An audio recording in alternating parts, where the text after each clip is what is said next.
All right. Welcome back, everyone, to session 20 of our D&D campaign. I can't believe you've all made it this far. Last session it got a little close. We did. For some We of you, I almost think. did it. Yeah, you almost didn't. You almost didn't. But since it is the 20th, I was gonna say episode session. I guess it can be an episode. Yeah. The 20th episode of D&D. I'll do the recap this time to save y'all the trouble, just to kind of encapsulate everything that has happened thus far. If I forget something that you feel should be mentioned, tell me, because I may not even remember quite everything. But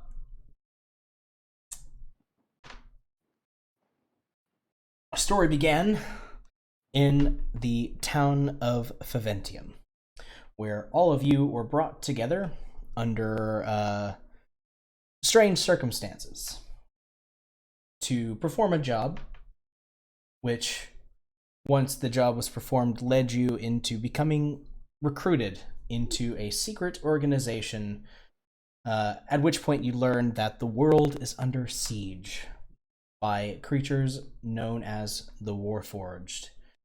Specifically, one named the Harbinger and his 4 lieutenants, who have been wreaking havoc in various places of the world in order to bring about a plan that they refer to as the Terminus Directive. Your particular team was sent to the desert Sultanate of Quran in order to track down the lieutenant known as the Enchantress, find out what she's been planning, and put a stop to it and her, if at all possible. So far, your journeys have led you to explore a little bit of the capital of the region, Sahur,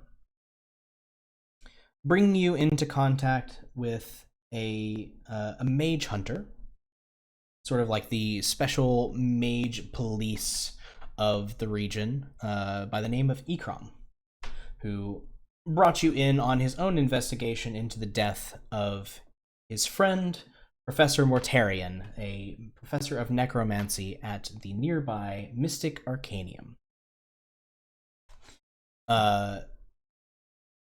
This also fell in line with your own investigations into that of the Warforged, and led you to discover a mine filled with this strange substance commonly referred to as Magebane, a substance that has a great deal of interesting properties, especially in terms of anti-magic. You also discovered that the Mystic Arcanium had come under attack and was covered by a dome of this Magebane, under which time seemed to stand still for everyone inside. You gathered up some of this Magebane from the mine and made your way back to Sahur to meet up with Ember's brother, Cyril, who is a leading artificer for his family's business, which mostly consists of the creation and selling and development of magical items, weapons, and other things. You've also learned that Ember's parents have somehow been implicated in this plot occurring at the Mystic Arcanium, and that all of these individual separate threads have begun to weave into this ongoing mystery of the Enchantress and her plan in the region. You were able to create some jewelry that would allow you to resist the effects of the anti-magic time-stopping dome, and explored the grounds of the Mystic Arcanium, meeting some of Ember's old teachers and friends, more than friends, maybe, while leaving her brother in the care of Ikram. Journeying through the Arcanium, you discovered the source of this dome was a machine that Cyril had built unknowingly for this purpose, that was generating the dome.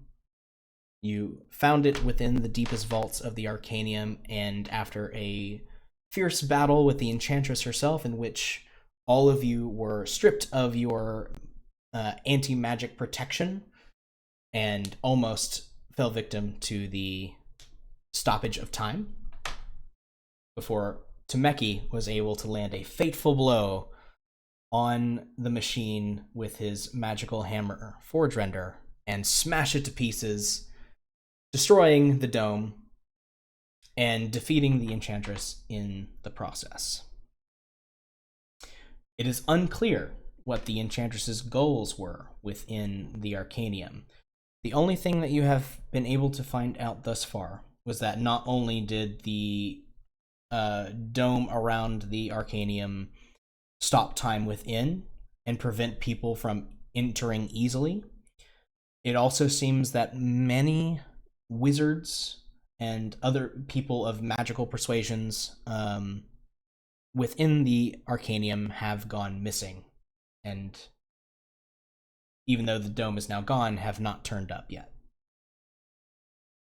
Fresh from your victory in the vaults of the dome, you return to report to headquarters and take some well-earned rest, while Ember and Kidan made your way back into town to check on Ember's brother. They found that Professor Mortarian's home, where they had been staying, was collapsed in on itself.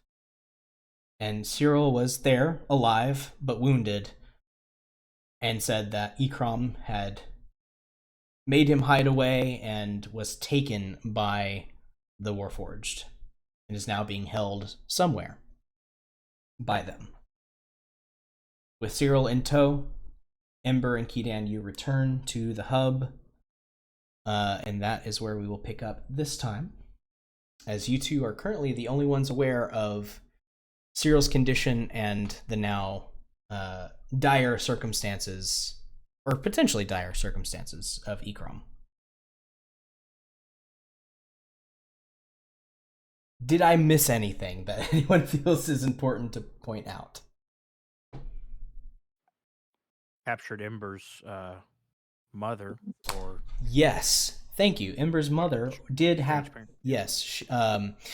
You had been visited by Ember's father before, trying to convince Ember to help her mother, as she was also trapped within the dome. Though he was not very clear on what their exact relationship was with the Enchantress, other than that they were in the process of making some sort of deal with them, which is why Cyril was used to create the machine in the first place. Once you found the machine, you also found Ember's mother, also frozen in time, and then unfrozen when the machine was broken by Temeki, and then Ember turned her into a weasel. And has handed her over to your bosses in the hub, your bosses in the Shadow Legion, to hold on to her, keep her captive, and get some information out of her, if at all possible. Yes, thank you. That was pretty important. Anything else?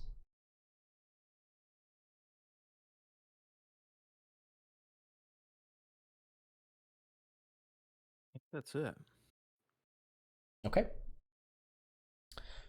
So, like I said, we pick back up with Ember and Kidan stepping back into the hub, with the wounded Cyril kind of being supported between them. Is there like an infirmary area you can take him to? There is one set up in a sort of the other end of the hub that you don't usually go to. Of course, it has to be on the other end. Yep. Mm-hmm. Seems like we've been carrying Cyril for 3 weeks now. I know. Good thing he's a light Trying boy. to- He eats Yeah. weed. Fortunately.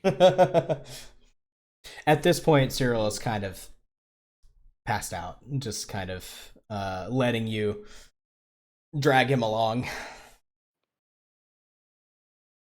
Maybe we could fashion a stretcher out of that broom of yours and Oh yeah. kind of Yeah, I forgot that. The whole dome thing, not using magic stuff. He says 10 feet away from the infirmary. Oh. No, but it's a good idea.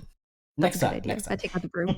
What? Yeah, That's 10 that feet. dome kind of wear down on my senses as well. I hope we never have to go through that again. Me too. It's been a long day.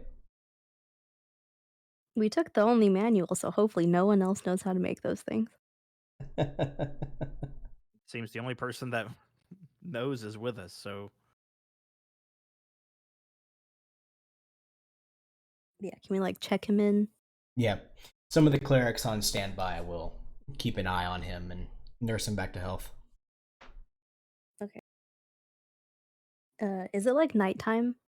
Yeah. I'm assuming everyone else is sleeping, right? Everybody else has pretty much gone to bed.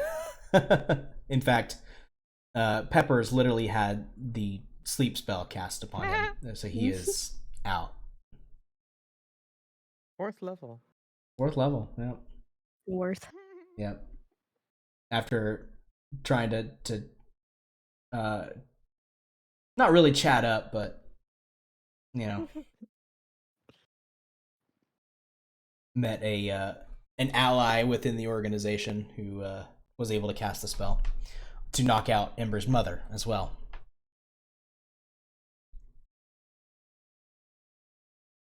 So I will probably stay in the infirmary with Cyril if you wanted to go get some rest, Dan. for everything that's happened, I don't know if I'll be able to sleep. So maybe I could just leave you two alone and just try to get some air. All right.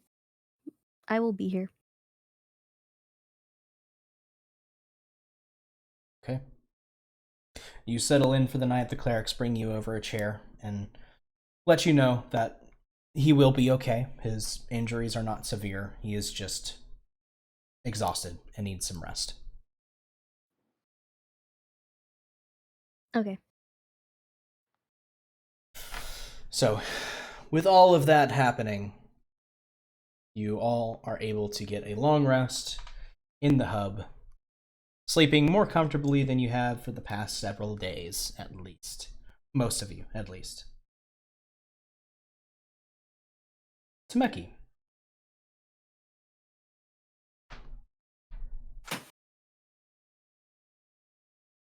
When you remind me what your room looks like in the hub. Lester. You there? Hello. Oh, I thought I was talking this whole time. My Oh, mic wasn't flipped down. no. I'm so sad. Oh no! The What did we second time miss? Topher was like, hello, I was like, what? And I don't think we ever went over what my room looked like. What would Temeki? Temeki's room look like? It's like a love shack. There's like a little disco ball coming down from the top, but we don't know what disco balls are, so it's like an assortment of little glass baubles that I found, and then on the wall are posters of random attractive women and other creatures that I've found that I've plastered on the wall. My bed has got like some sort of fur skin hanging over like the bed that I use as my blanket. Nice. Everything's made of like wood. Yeah. That sounds about right. But like, yeah. Like total And then like most of barbarian all, man cave, basically, is what I'm yeah, and envisioning. then accentuating all of the pictures of the attractive women and other creatures is an even larger picture of me. Fair enough. Fair enough. When you awaken, nestled comfortably underneath your fur blankets. You feel something cold and metallic pressed up against you. Huh. Temeki smiles and like tries to touch wherever it's touching him. It's pressed up against your chest, as if it's something you've kind of like wrapped into a hug. Oh, I grab it and squeeze it. It is.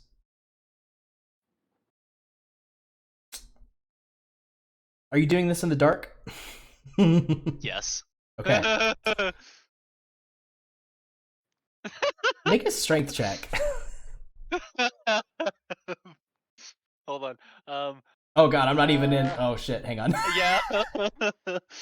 Oh no, I gotta turn on hardware. Oh, that's acceleration because I so this logged. doesn't kill me. Okay. Yeah, hang on. I'm in the wrong place. One moment. Back to the join I may screen. have to reload my the changes I made to my character on my character sheet too. It was saying something about D&D Oh, Beyond. that's right, because everybody leveled. I need to update everybody. Yeah, we'll take care of that here in just a minute. Let's see, strength check. Oh, I also haven't slept.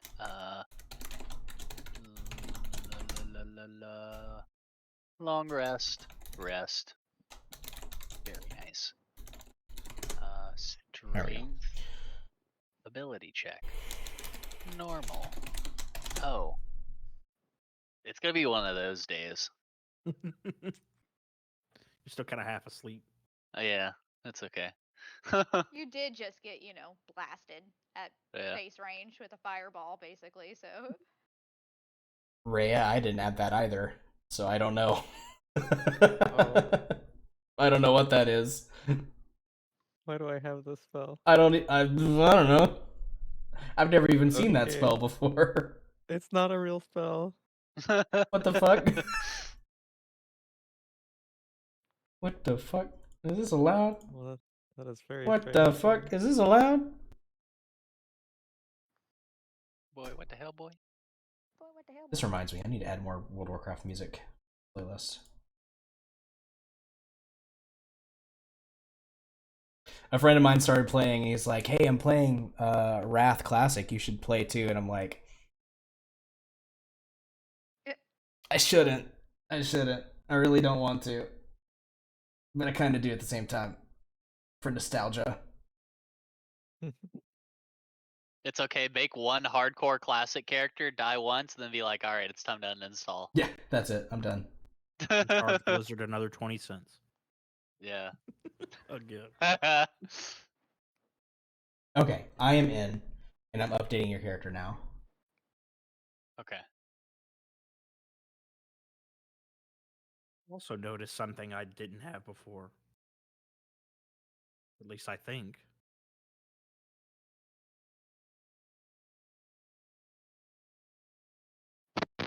And I just didn't pay attention to it, but I put it in the chat here. Is that like I can roll a dice, an attack dice once with advantage? Is that just describing normal advantage, or is this Increase dex, and whenever you have advantage on an attack roll using one of those modifiers, you can reroll one of.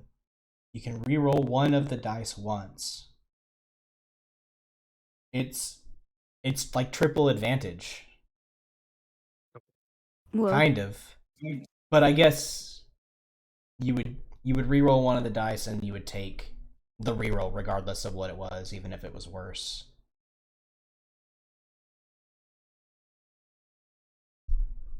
I swear I haven't been changing anything. I haven't logged into this in like No, I weeks. I think I haven't even been paying attention and it's been there. But I've noticed some of the icons have changed, so maybe it was like a D&D thing.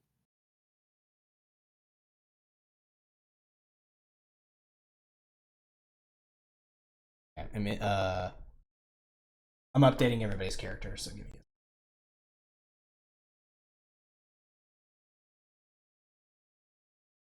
While I'm doing that, Taveki, that was your strength check. Yes. you grab onto it, and you feel a bit of pain as you slice open your hand. Whatever it is, it's sharp. Oh fuck! You take I you take a point of slashing damage. okay. Let me see. 1.84. Yeah, I kind of like throw it off of me, and then I like get up and try to get some light, and I try to like take the cover off of it and look at what it is. Okay. Lying on the ground is a large greatsword. Ooh. With a Ooh. kind of fancy filigreed hilt, and the blade itself seems to be made of like almost like polished mirror-like steel. Huh. I take it and I look at it, and then I look at my hammer, and then I like clink it the sword on the hammer. Just to clink them together. Yeah. Yeah, there's just a tink. Okay. Tameki's like, all right, nothing happens. He goes and tries to wander outside to find something to smash with it. Smash with the weapon. Yes. Okay. There is sort of like a training area with some dummies. Okay, I try to cut a dummy. Okay. Make an attack roll. No, it isn't letting me do it. Okay. Attack. Let's see. So this will be... I can just use like this. Attack. Okay.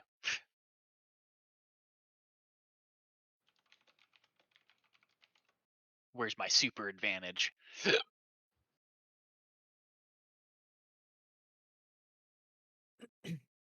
My new spell is gone now.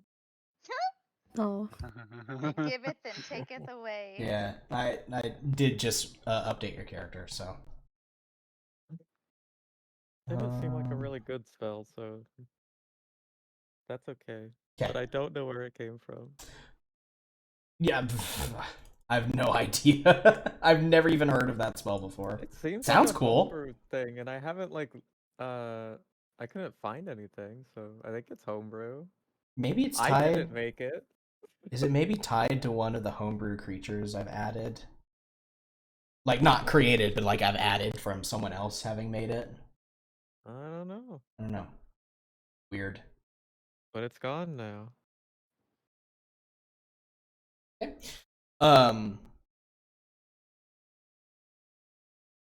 Sorry, I shouldn't have had you roll an attack roll. It's a dummy. It's not like you're gonna miss.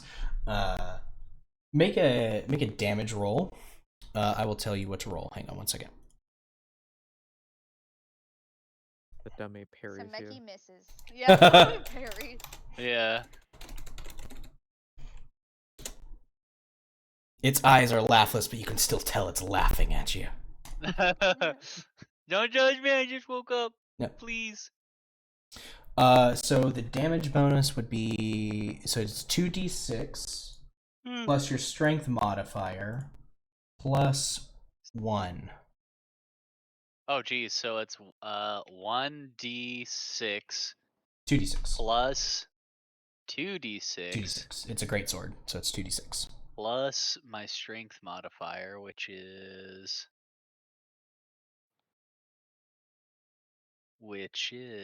3 plus what else?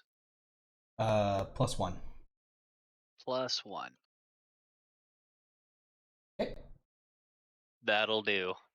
Your strike rings true. Your edge alignment is good. And you cut a nice solid gouge through the wooden dummy. Straw spilling out from the blow. I like look at the sword and I like wipe it off so I can see myself again and like smile. Yeah. And then I put it in my back Okay. with my my hammer. Holding it in your hands like that, you feel some amount of energy coming from it. You can choose to attune to the item. Ugh. And I look at my hammer and I'm like, oh, but I like you. Didn't I attune to the hammer? How did that work? You can attune to up to 3 items at a time. Oh, absolutely, I attuned to that. Oh, Okay. we're gonna be so in tuned. Oh my god. Okay. How do I feel myself intermingling with it?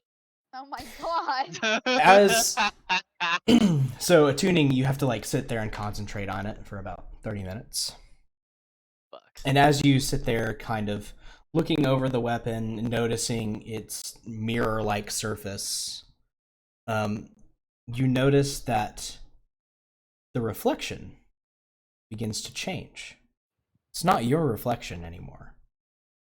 Oh. It's amorphous. Ooh. And you hear a voice in Oh, your no. head. Feminine. Although, actually, maybe androgynous is the best way to describe the voice. It poses a question. Are you to be my new wielder? I don't know. What can you do? I'm focusing pretty hard. Tameki?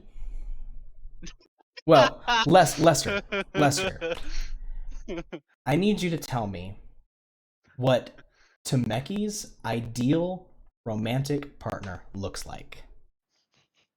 Oh, jeez. That's a tough question.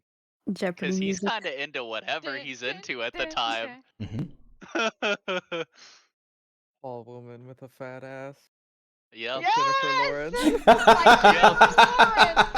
Like Jennifer Lawrence. I need to catch up with Jujutsu Kaisen. God damn it. Me too. Yeah, it's like that, pretty much. Okay. A tall woman. Any particular race? It doesn't matter the race. Okay. Spin a wheel. He is happy with anything that meets those criteria. Let's say that. Woke Tameki. Woke Tameki. We'll probably say it's human in appearance. For now. You see this woman begin to form in the blade. Okay. This idealized version of what Tameki finds the most attractive. Yeah. And as he sees that happen, he goes, hold on, and he goes and walks to the room, and then he starts kind of trying to compare it to, like, the posters that are around him to see which one, like, matches the most with the one he's the most into. And he goes, this is good, and just does, like, a nod of approval.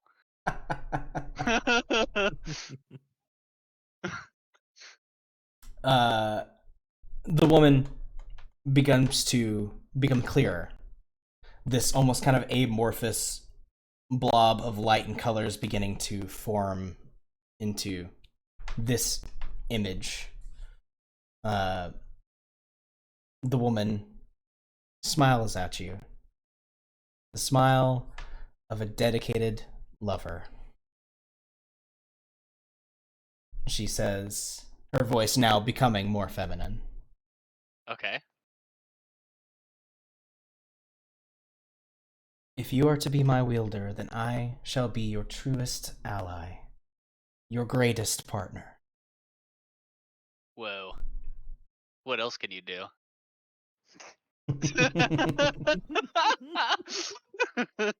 She gives you this kind of shy look. What would you like me to do? Senpai. Oh, hell yeah. Sorry. Get naked.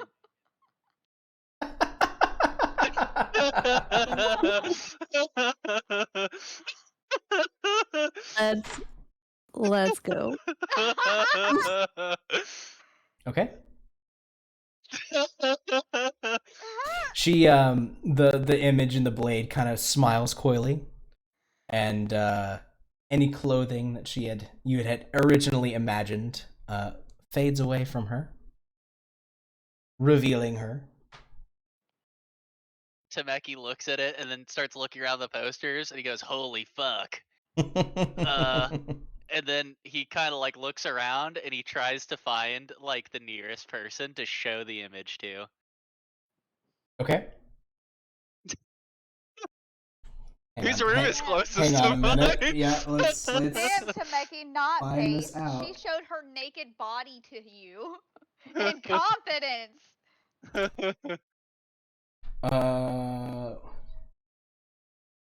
Peppers is out. Aw, dang it! That would have been the craziest person to show it to. And then, like, as I'm getting up, I'm gonna say, like, hold on 1 second. Do whatever you gotta do. I gotta show this to. Hold on. And then I pick it up and like, I don't know how heavy it is, but I just carry it with me. Ember is in the infirmary. Okay. Yeah. It's Chimera. She's Hell the- yeah. Fuck. You Oh boy. you bring your reflective sword with this gorgeous, now naked woman being reflected off of it. And I'm gonna be like, I just woke up. Did you see this? What is this? and you I give him. what you see, Chimera, is Temeki holding a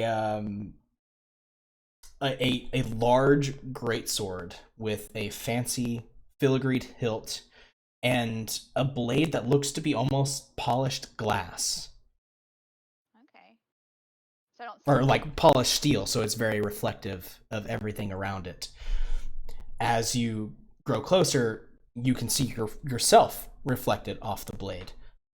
But that's all. That's a nice piece of equipment you got there, Temeki. You don't see anything in the thing. I'm gonna get closer, and I'm gonna like blink him just to say myself. Okay, I slap her back, and I'm like, I'm going to do some shameful things that's probably gonna harm me in a little bit, and then I kind of wander back off to my room. I'm gonna like finger gun him a little bit and say, "You do you." I finger And gun then back shut with the the gun. door. I'm No! gonna shut the door as he's finger gunning. Oh shrug. no. I go back and I ask the sword what it wants from me. As I lower the because I already don't have like a shirt on, I lower whatever I got on my garb. We're about to roleplay up in here. Oh. I'm suddenly really glad I'm not a Twitch partner.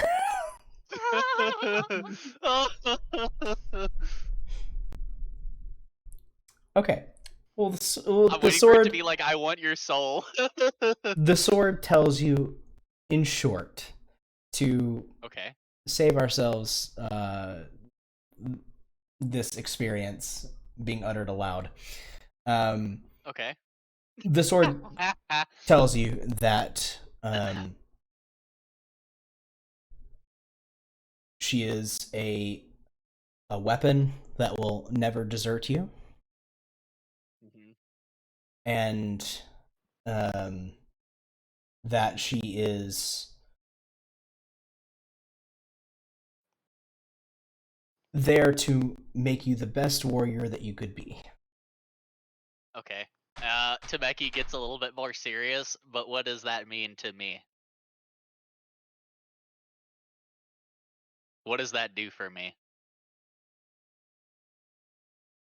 Well, it's a magical sword, And so then- it cannot be easily broken. Uh-huh. If you are disarmed, it will leap back into your hands if you desire it to. Ooh. Its Okay. edge will never dull, Okay. and as it is sentient, it can serve as a companion for you. Okay. Well then. Alrighty. Temeki thinks about that. I walk back outside and I now throw it at the dummy. You throw it at the dummy. Yes, and then will it to come back to me to see if it works. Okay. I don't know how far of a distance it is, but I try to check the distance of how far I can throw it effectively and have it return to me.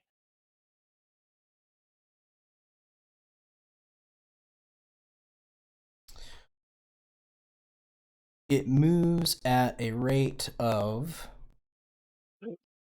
We'll say you get about 30 feet. You chuck it. Whoa! And when you call for it back, it almost, not instantaneously, it still has to travel that distance, but it very quickly comes back to your hand. Whoa. I'm about to snipe somebody. Oh, that's so cool. All right. I pet it and then I say you'll do, and then put it on my back. And then I kind of look back at it. I kind of like look back at it, and I say, "Don't be doing any weird shit whenever I'm walking around, though, since nobody else can see it." Hmm. And then I kind of put it back. The sword blushes. The reflection of the sword blushes and says, "Whatever you want, darling." Oh God! I put it back.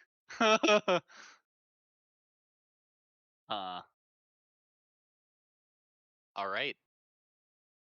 I don't know if I should get up. Do I get breakfast? I get up. Is there breakfast near me? There is a communal place to get some food, like cafeteria-like almost. Okay. Or I commune and wait for the rest of the group. Or you can leave the hub and go find food at the tavern.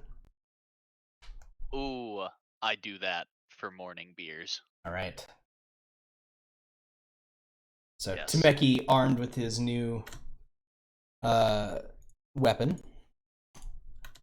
He skips off. Maybe I'll get in a bar fight. Got a bitch up. With my new bitch. Yeah. Kamira, after your strange encounter there with Tameki, what do you do? I want to start learning how to enchant. Okay. So, since we have this downtime, I'd like to.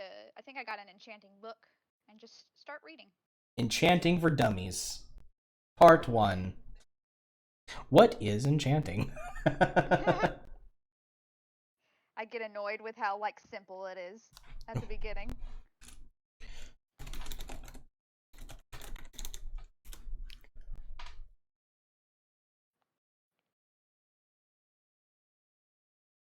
Let's see here.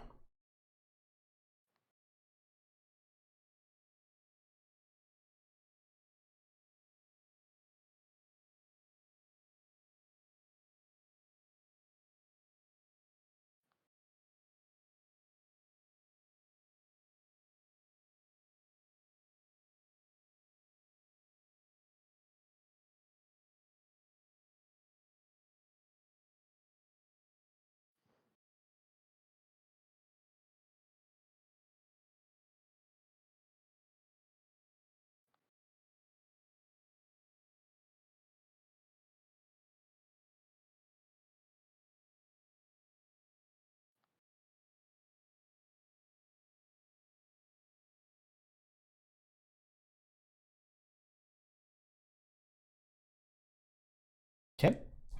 So this is something that you can do each day to continually grow this skill until you reach proficiency.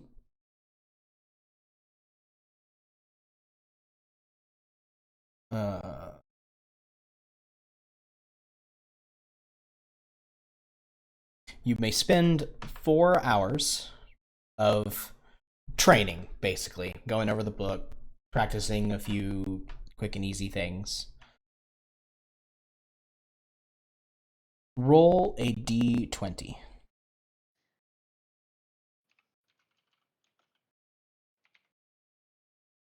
Oh. 3.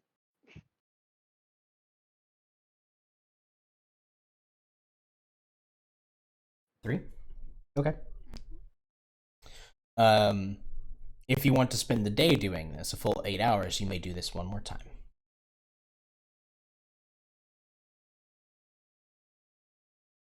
Yeah, I'll do it one more time.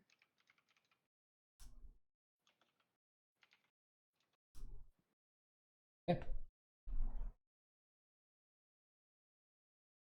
You start to learn the basics, but are so far unable to replicate some of the exercises in the book. But with time and continued perseverance, you will eventually learn this skill and become proficient in it. So basically, the way this works is each time you spend at least 4 hours of pursuing this skill, you'll roll a d20. When you roll a 1, you make progress. Oh. And then the next time you roll a d12 until you get a 1. And then you make progress again. D8, D10, D8, D6, and a D4. Once you roll a 1 on a D4, you are then considered proficient in that skill. Sick. Okie dokie.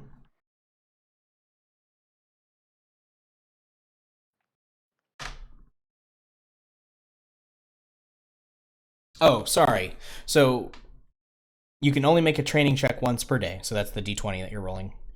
If you practice for a total of 8 hours, you advance on a result of 1 or 2 instead of 1. Oh, okay. That works up until you get to the D4, at which point you don't get any bonus because that would be too easy at that point. So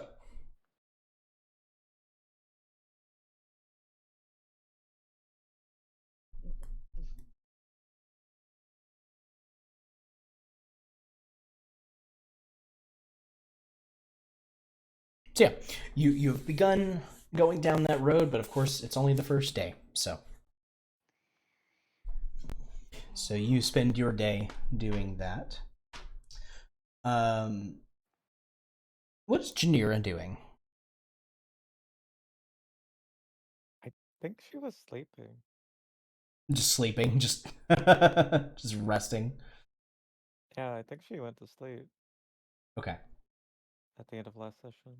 Yes, and now it is the morning after. Oh, well, I would go check on Peppers, but I don't know. He is here. He can chat. Some tea? Okay. I will have tea with my brother. Oh my god, Jeezy, I just saw that Mulan get. Why? Why? Why? Okay. For those of you on the stream, the GIF is that part where Mulan is like singing and wiping the makeup off, except her other half, the non-makeup half, is fucking Nigel Thornberry. That's Temeki. So the siblings are enjoying some tea. Yep.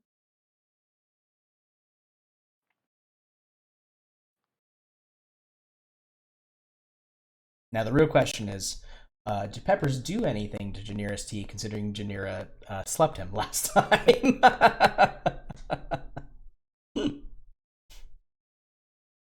Not this time, he says. He knows better.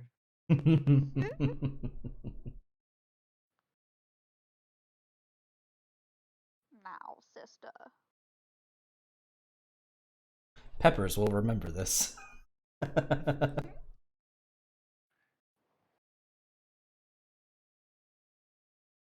there anything you would like to discuss?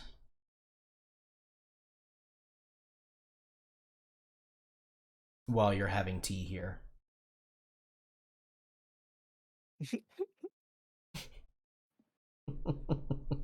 He slams his mug down. Sister, we must pray to the Raven Queen. but I will Okay. remember.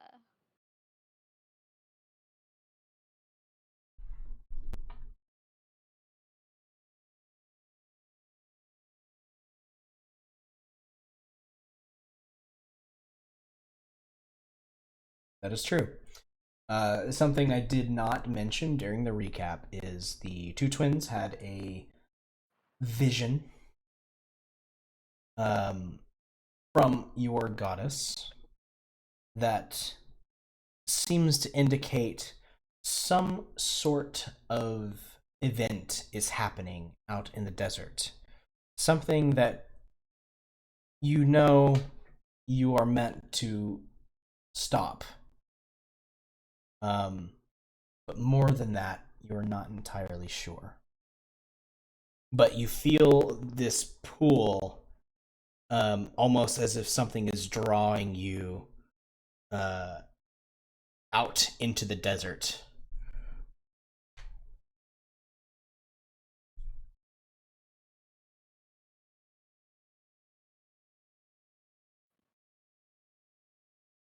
Yeah, we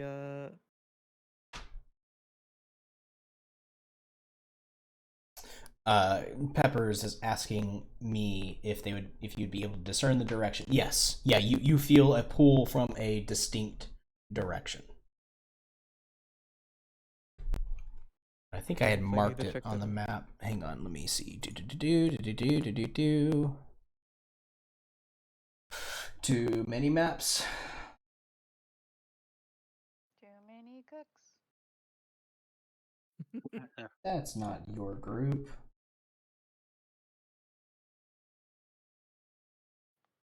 Time to bring up this old gem. It's been a hot minute.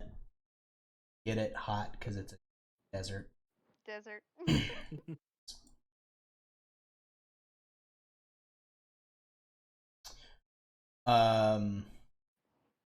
So you guys are currently at the Arcanium, just covered up by your pictures. When you look at a map, your eyes seem drawn to this location for some reason. There's nothing listed there. It is just empty desert as far as the map is concerned. But your eyes seem inevitably drawn to that spot on the map. And whenever you are outside of the hub, that is the direction from which the pull seems to be coming from. our queen.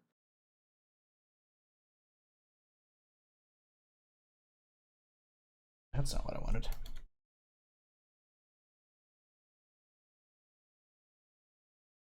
Yes, it does seem important. One of you put your cursor here. I need to make a mark. Thank you.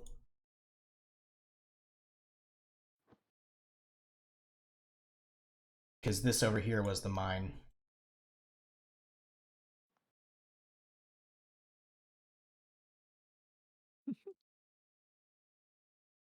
You can move your mark now. I got it. Thank you. I can't. It's stuck. It's stuck. Oh no. As if the goddess is saying, "Go here, Yeah. here, go here."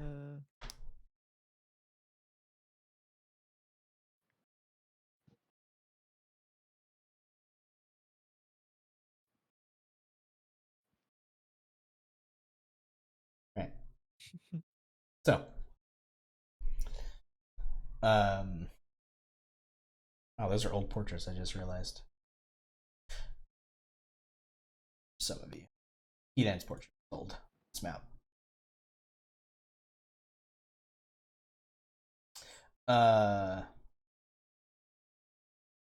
Yeah.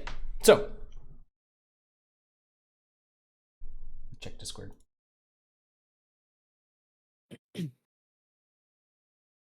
You guys having like Mhm. tea and stuff, and Pepper's getting like knocked out the last fight makes me think that he's like in a neck brace.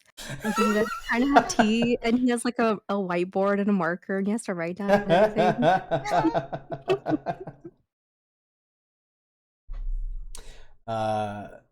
To Janira. Sister, We must gather our party and venture towards that scenario. There might be loot for our friends and our queen. That's how he spelled it. Queen. Might reward us for it. Or not. But it's worth a side venture from the Terminus Directive. Yes, we should see Bangs what the on rest of table the emphatically. party wants to do.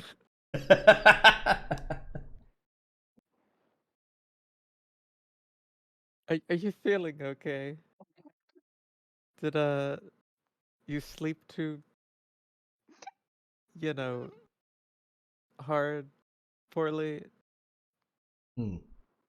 I wonder whose fault that could be, sister. I hit my head pretty hard when I fell down, you know?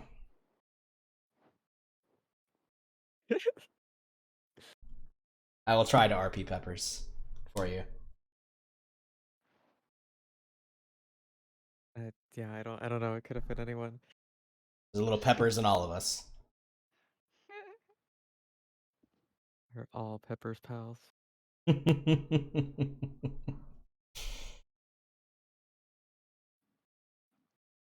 But yes, sister, I do think that we should investigate that at the next earliest opportunity. I agree. It seems very important. Has this feeling gotten stronger? It's not stronger per se, but it is persistent. Like if you go about your day and you focus on another task, it is manageable. But as soon as your mind returns to any sort of idle state, it's there. Okay.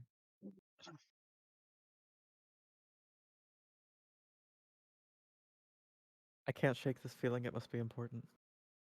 So, at our earliest convenience, we should head over there.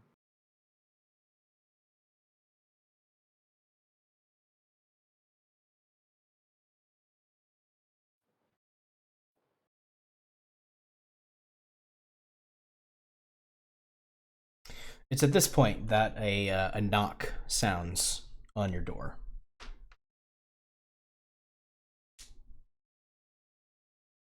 Oh, sorry. Before that, Pepper says, "When we have rested for a day, let us gather resources and make way for that location. You shall brief our teammates. I will see how much you've grown, and because you put me to sleep." Seems fair to me. Okay.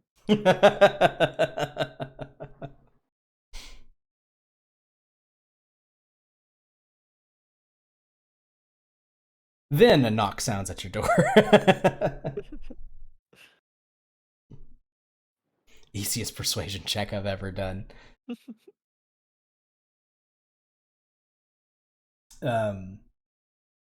It's one of the other agents who hands you a small note written on just a strip of paper that requests your presence in the central room of the hub. By your presence, he means your group. Who is this from? The agent goes, "It's from the boss. Something about a debrief." Why is it in a note?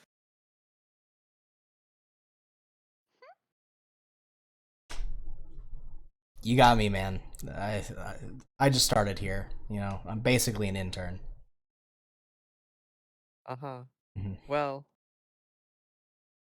you did a good job. Thank you.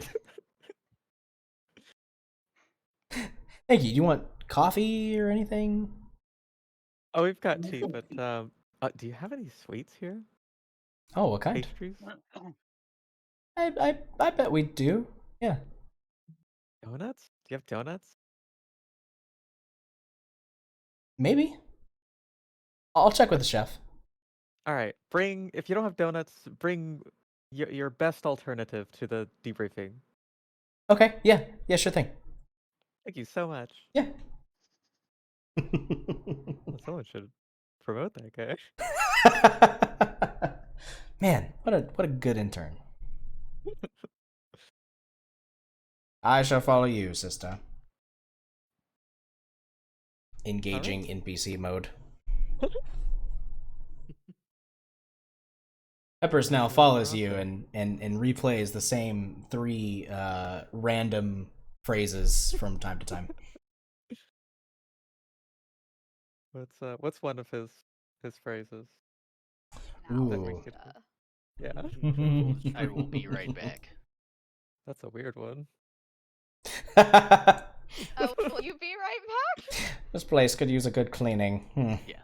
It's not up to my standards. It's like every time you move your character in Baldur's Gate. Moving to new location. No. Oh no. Oh, this armor's heavy. Where's the manager?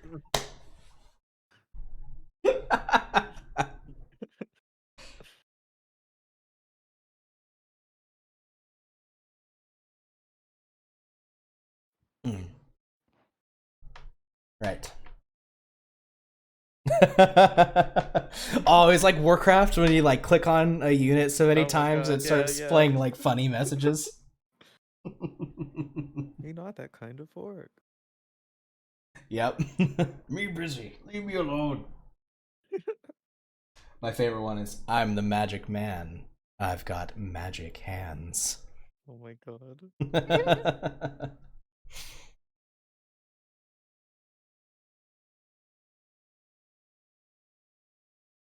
All right.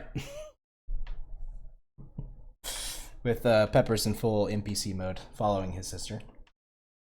You have your note to gather your party. Ember, I assume you were spending the day at Cyril's bedside? Yes. Okay. He does wake up after about a good 12 hours of solid sleep. Still a little weak, but his injuries have been healed.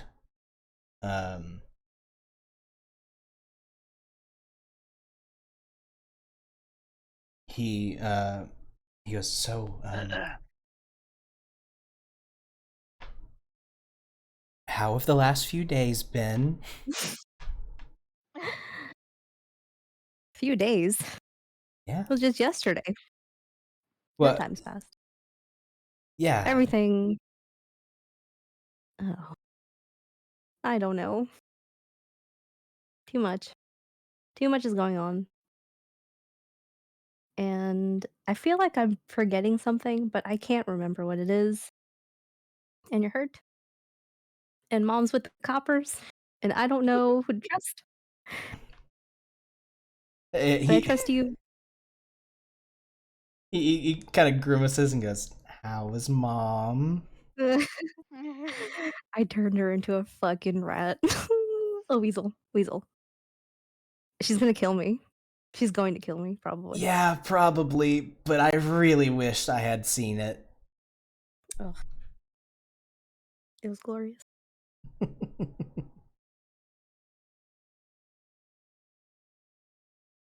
But I'm glad you're okay. If you remember anything that could maybe help us find Ikram too, I would love that, because I feel very motivated to help him out because he helped save your life. And yeah. He looks a little sad. He talked about you, you know? Weird stuff. Weird stuff to my brother. No, he was very he admires you. Oh. Well, that's nice. Hopefully he tells me next time and not my brother.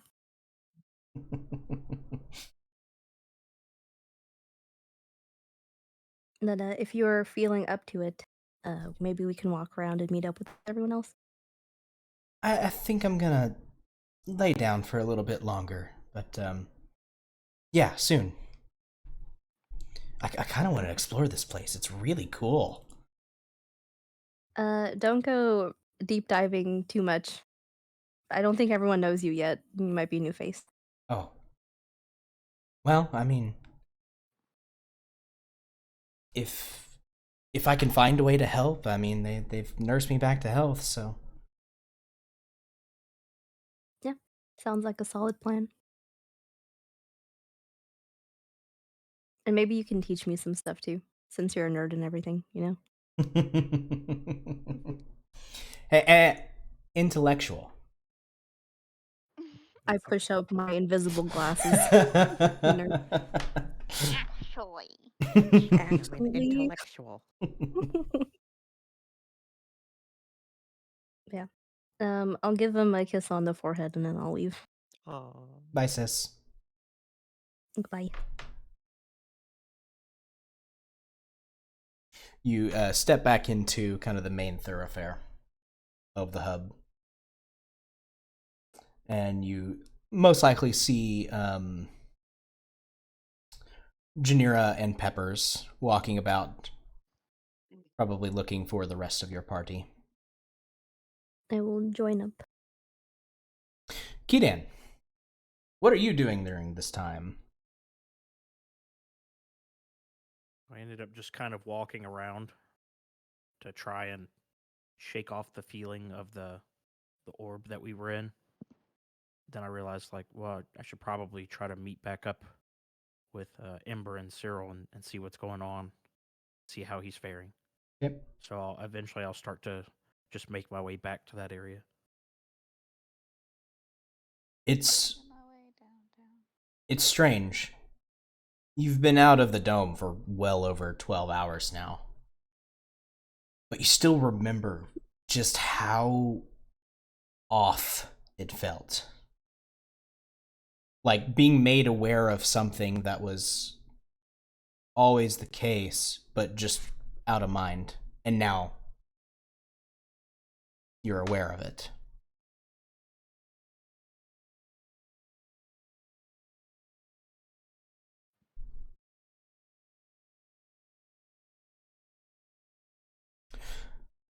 But you find Ember, Rhea, and Peppers soon enough after walking around.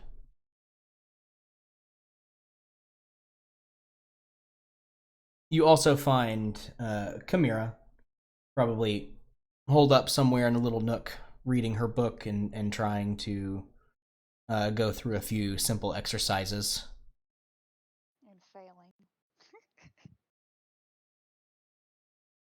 To be fair, it's your first day. True. So, Tameki is the only one who's not currently in sight.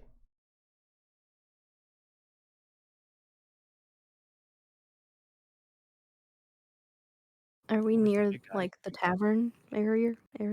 So you're in the hub. You can leave you can open the door and go back into town at the Arcanium, and the tavern is relatively nearby. Maybe a 15-minute walk from where the door is.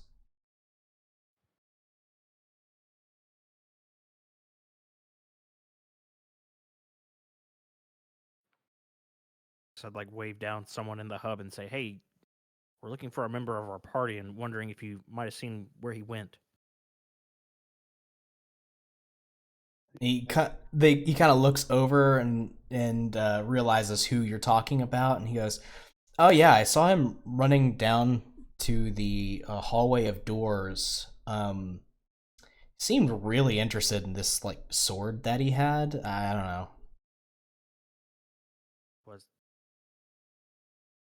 Was he undressed? I mean, isn't he kind of always mostly undressed?" More undressed than usual. No. Okay, good. Does Meki normally go Yeah. out naked? Maybe. Yeah, I think he's been naked before. I think, in fact, whenever he got kicked out of the bar, I'm remembering, he didn't have clothes. We had to Yeah. literally put a fucking loincloth. You right. Bar. Exactly. I He had bet he shiny was a pants. bar. He had shiny But a pants snap. Yep. at one point. Shiny glowing Right. pants. Put As a we're light going spell through on this, it. I snap, and I'd be like, I bet he's at the bar. I'm sure Bet he's getting drunk. Perhaps his manhood is dry. Ooh, Needs to Maybe it's to be moistened a little it bit. needs to God. be quenched in someone's drink. Oh, dip his fucking balls in the. I forgot. Bruh. Holy Fucking shit. party foul, dude. You don't mess with another man's drink like that. That's fucked up. I think that's what started the fight. That got It him is. kicked Yeah. No, out. yeah, that is that is a thing that happened. Sure enough, if one of you decides to go check up on the tavern, you do find Temeki slamming back a few breakfast beers. Yes. It is. When we get It's to work the time. tavern. Yeah, I was gonna say when we get to the Time for tavern, the- I'm gonna come up to him, wait for him to like take a drink, and I'm gonna slap him as hard as I can back because he did it to me whenever he was showing me his shiny sword for some reason. Mhm. How intoxicated am I by now? How intoxicated do you want to be?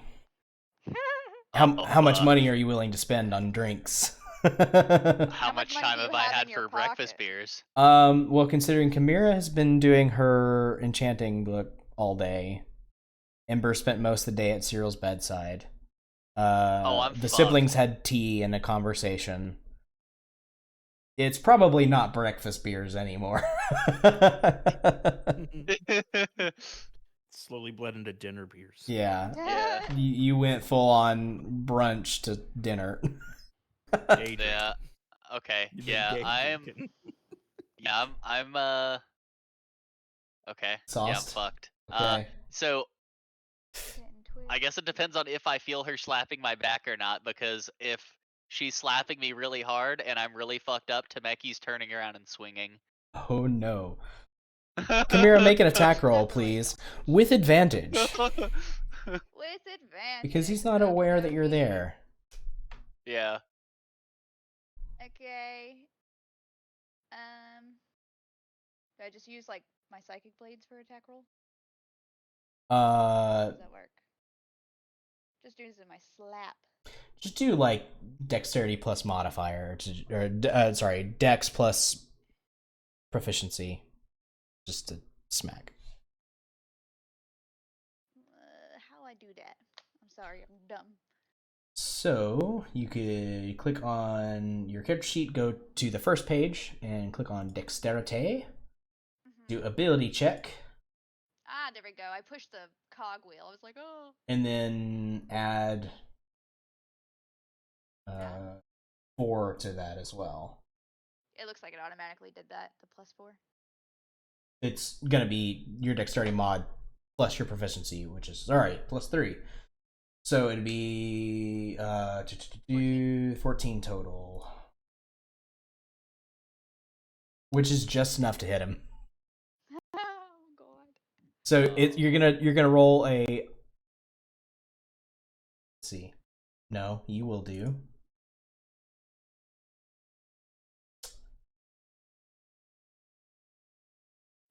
You will do 4 points of damage Oh god.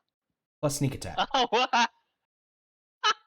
Plus sneak attack. Wow. Because you had advantage. I mean, if you want to roll sneak attack.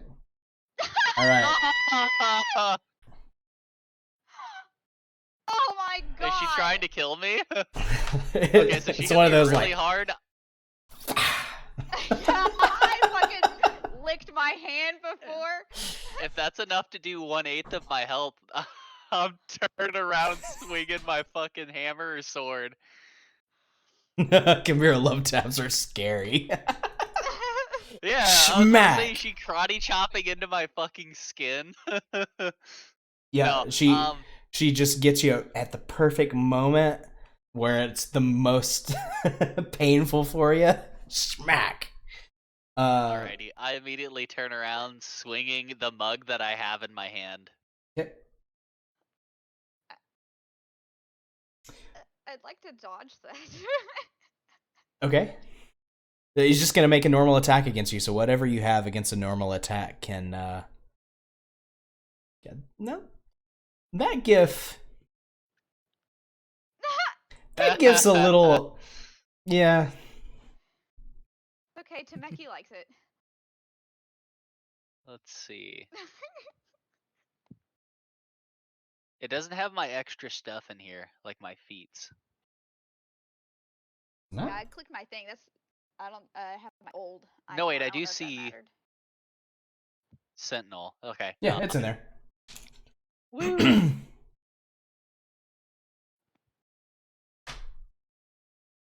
Okay, so you swing back with your mug of ale.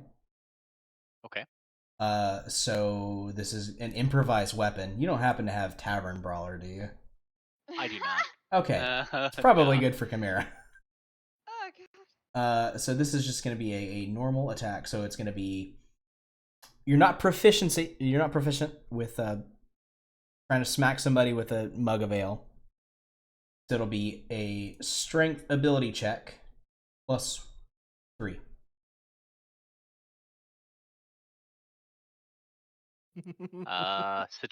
Situational bonus plus 3. Yeah, plus 3. Okay. I'm drunk. Yeah.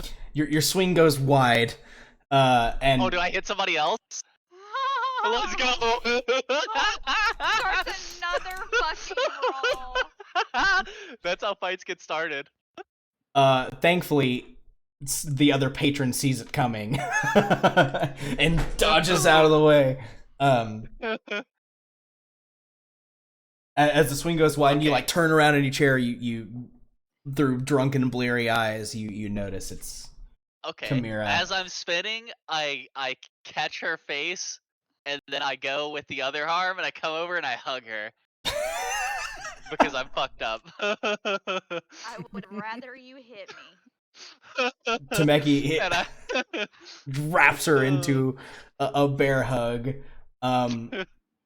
Tameki, as you hug her, you see kind of movement in the corner of your eye, and the sword just kind of like floats there next to you. No.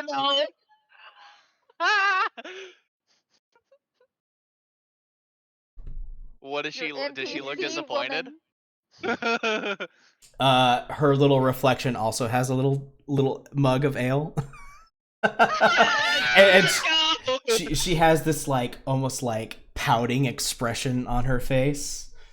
I look over and I see it and I say, "Holy fuck!" and I show Chimera, "Have you seen this fucking thing?" And I start explaining again that I can see something in the sword and that it's hot as fuck. Is he still holding me as he's telling me this? Yeah, I Yeah, envision like it's one basically arm, like and then I'm selfie showing. mode. Yeah, like that. Like a selfie stick, except you only see your reflection, which is you being Yes, Tameki. like It's a very good sword. You showed me this earlier. Can you let go of me? Oh, whatever. And I show it to everybody else. Have you seen this fucking thing? Look at it. And then I Tameki put the gun brandishes a very like polished steel, like almost like a mirror sword, with a fancy gold hilt. Was it like floating? You said it was floating, right? Yeah. It Can I did make an Arcana check? night on it? polishing that it thing? did the oh god, what's Tameki it does the was polishing Stormbreaker it thing instead. from Thor, where it Yes. kind of like slowly floated up. Yeah, go scroll up in my In gift. here, yeah. Yeah. I saw it. Uh, Can I make an Arcana check? yeah, cheesy. It literally does this. There he is. Yes. Yes, you may make an Arcana check, Ember. Oh, you posted the same one. I'm so sorry. Yeah. No, you're good. Whoa! Okay. He's gonna know what the fuck is up with that sword. Holy shit. You obviously it's magical. God. Otherwise, it wouldn't just be floating there. Most likely. You sense immediately that Tameki is attuned to it. And you sense that the sword is not just a normal magical sword. There is something else about it. How'd you find this sword? I woke up in bed with it. So, I raised my eyebrow. Is that how It you chose find all you? your magic items? Oh, absolutely. They come to me. Or I come on, I don't know, something like that.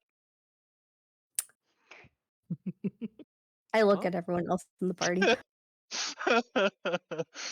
I said there give was them that something this is hot not a in good it. thing. But I don't want to say it out loud in front of Meki right now because he's drunk and he's gonna maybe be defensive about it. But I don't know if this is a good idea, gang. I mean, he's got quite a history with things that we don't really expect. What could really go wrong? Maybe we can Can I hear have that? Barden look at it. Are you two having this conversation quietly? Yeah, me and Keaton are like eyebrows. Eyebrows. Eyebrows. Communicating through eyebrows. Yes. Mm-hmm. But Yeah, Tameki, you hear none of this conversation. I'm sure it's fine. I think getting it looked at by someone to make sure that you know all its properties and how much big damage it could do might be worth, because it's pretty magical. Hey, Tameki, I wonder if Barden can see what you're trying to show us. Yeah. He He knew how your hammer worked. Huh. You know what? Maybe they could tell me about how cool this is. That's a good Then you'd idea. know all about it. Oh, maybe I can smash stuff like that with this too. Ooh. That'd be cool. He nods and then kind of like stumbles, like kind of waiting for everybody to go, like excited to hear about whatever is coming. Okay. First, we got work to do. No, but Hot sword. yeah. It's okay. I'll show whoever we find this to. Maybe they'll also know. I think we're going to go speak to Barden. It seems like we have Oh, to debrief the Okay. boss. I don't know who the boss is, but ooh. It's like doing two things at once. All So- right, I'm down. I finished my beer. like two chicks at the same time. Yeah. Oh, God. It's a win-win. I look at Kamira. Eyebrows. Let's I'm- leave. I'm leaving. I start walking out of the tavern. Oh. I just hope he keeps it shaved. Yeah. Mm. I just hope he keeps Double meaning. all parts of himself to himself.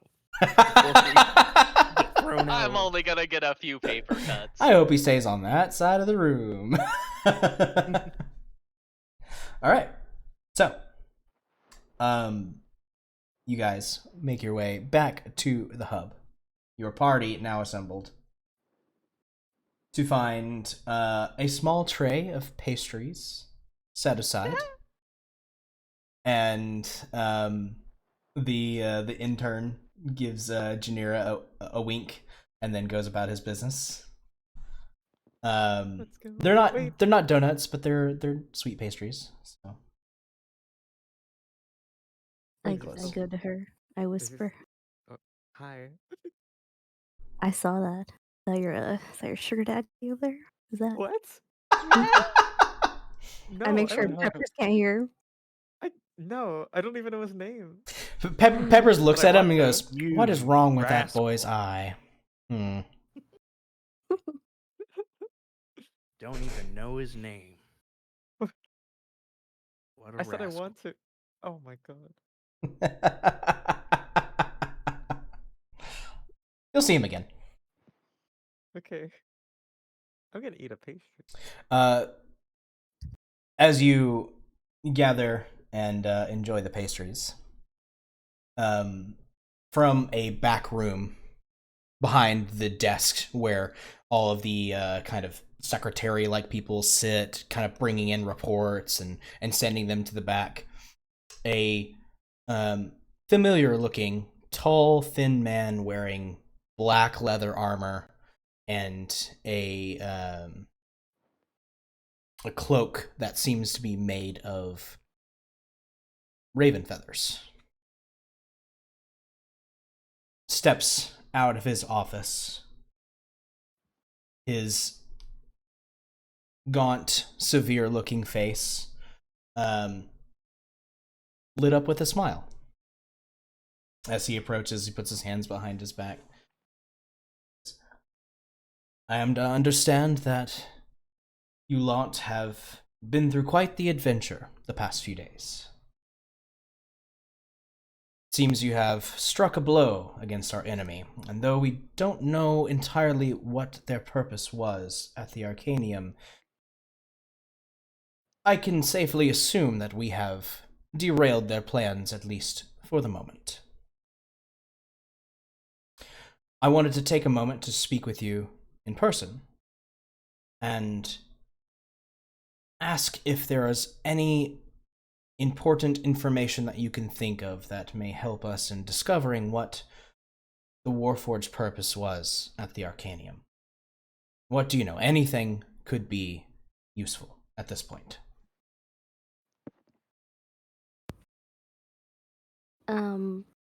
One big thing is that even though we were able to, I do air quotes, kill the Enchantress, she's able to come back.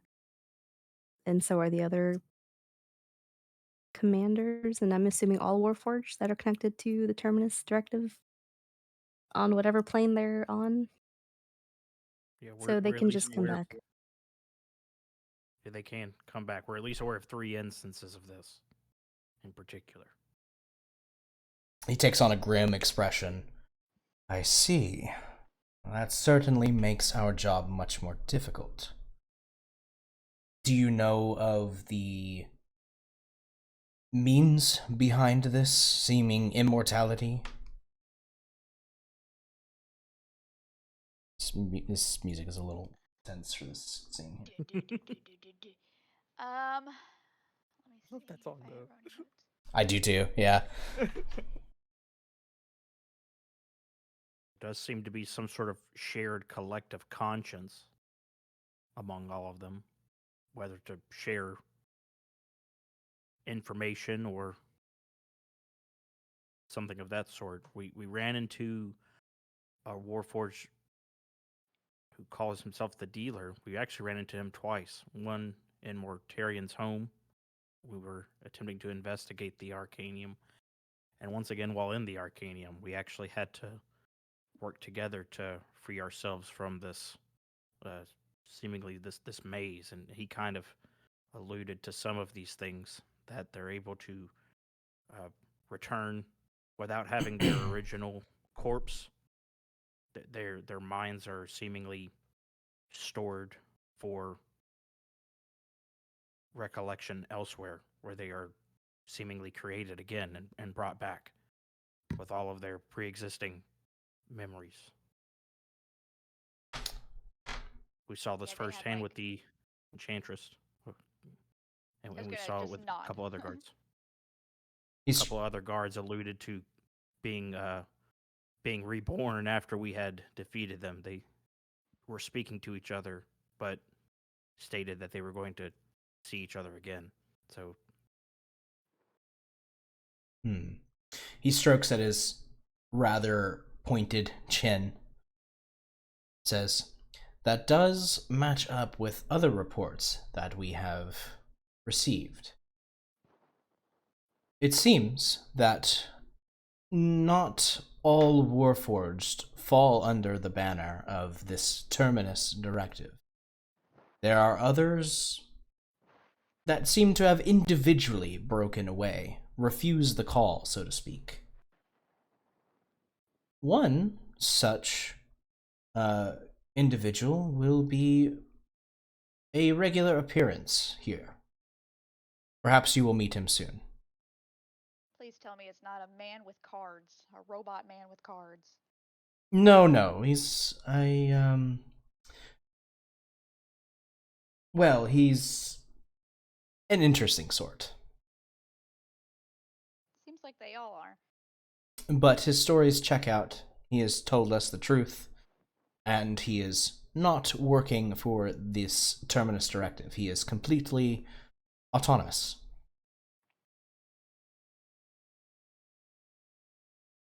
Wonder if that's truly the case. The dealers seem to have beliefs and Doing the same thing. Yeah, he seemed to have, I guess, his own awareness in these things, but said that it's possible that this could be removed. Interesting. From what the Warforged that I was referring to mentioned, he said it was like a call, like a summons, if you will. He simply decided not to heed that summons, and the call went away, and he does not feel the same urge to obey unheard commands like his counterparts do. Even he is... have to become sentient enough to make the decision. That's possible. It seems many of the Warforged are... I don't want to say lesser life forms, but less intelligent, perhaps. Certainly less independent. And it does track with some of our other reports that more powerful Warforged are much more autonomous.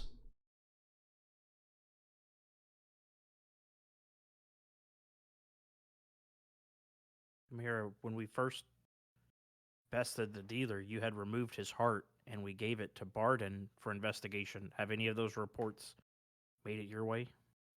Last time I checked in, he had no idea with anything.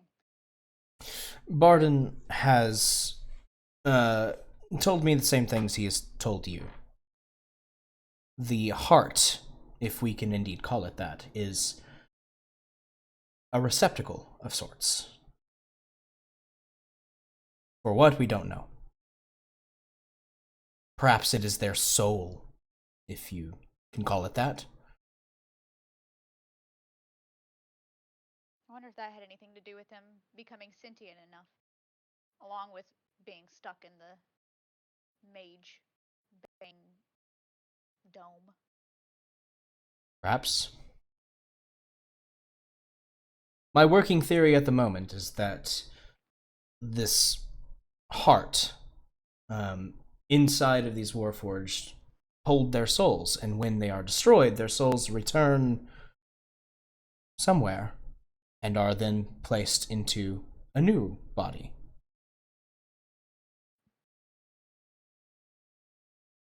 Thus giving them the appearance of immortality. It's actually not unlike what some liches have managed to do in the past, or powerful wizards seeking their own brand of immortality. They did kill a necromancer teacher. I wonder if that has any kind of correlation.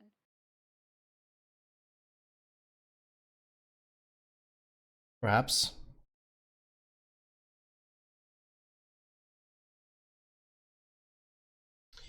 Anything else to report from your journeys into the Arcanium?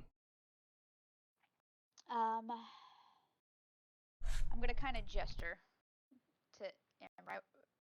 You can give the information about your mom as much as you know about it, but we need to get information from her. But she was there and she was a part of it, so I'll tell him about the whole pissed. Striking a deal, and I think she may have been double crossed at the end. Yeah, she looked pissed. Ah, But, yes. I was made aware that your mother would be staying with us for a time. Do not worry, she is in good hands, and we will be extracting as much information from her as we can. Okay. She won't be harmed so long as she remains cooperative.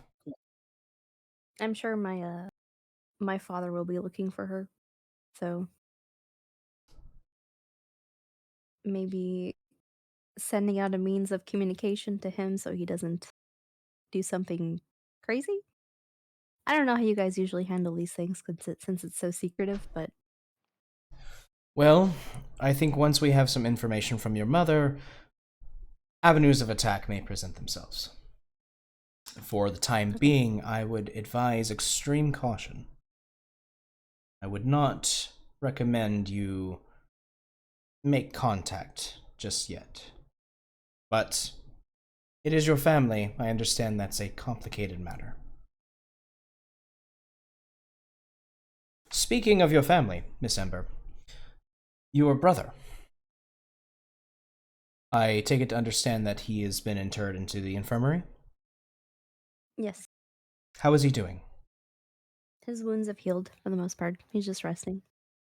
That's good. Do you think he would be amenable to lending his considerable intelligence to our cause? I think if you gave him the avenue to create, he feels some semblance to mend what he's done, so I think he'd be willing to help. Very well.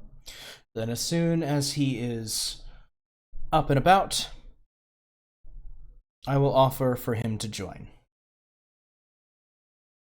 I would ask that you don't put him under. This is the person that gave us like the bond thing, right? Out of character, like the Mhm. blood thing. Mm-hmm. I'm gonna ask him. Please don't put him under a blood oath.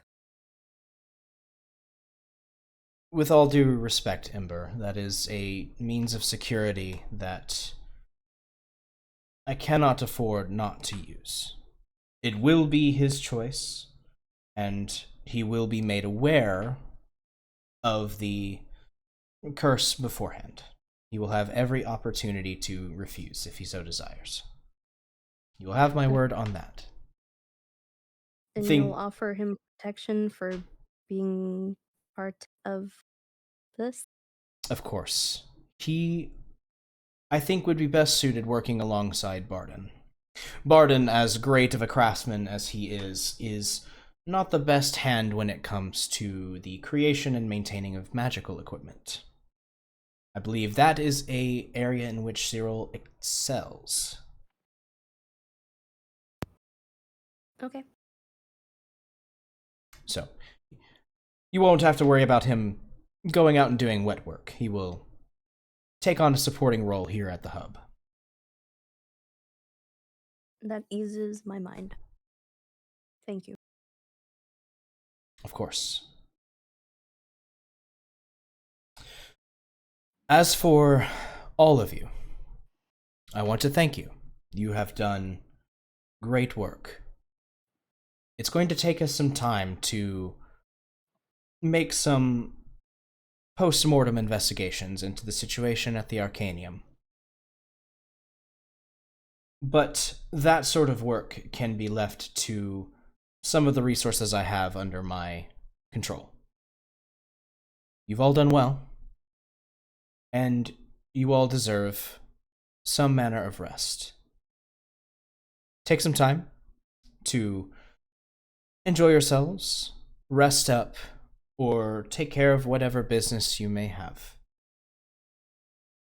I will leave you a note with your rooms whenever I am ready to give you another assignment or set you off on your next course of action.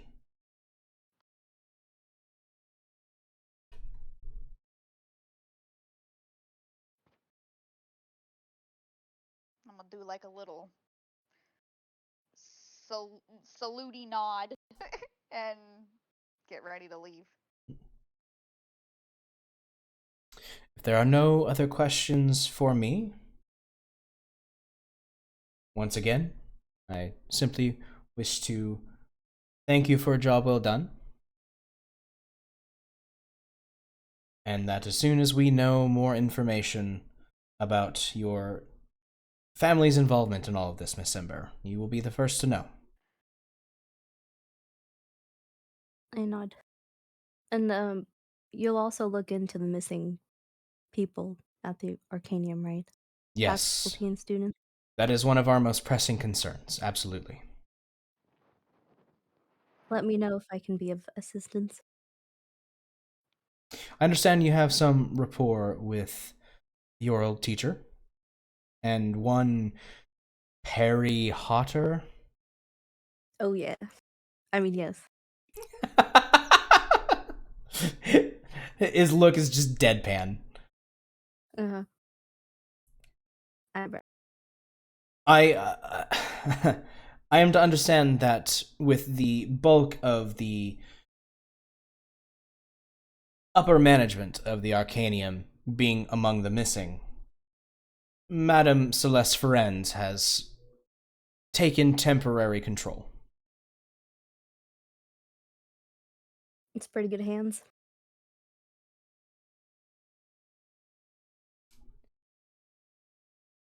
One other important thing to note.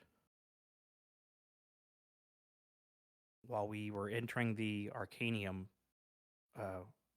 previously we met a Magi on our travels by the name of Ekrom, who is protecting Cyril. And while attempting to protect Cyril, some Warforged ambushed Mortarian's home, and they've now captured Ekrom. I see. May complicate things. Was Ekrom aware in any way your affiliation with the Shadow Legion?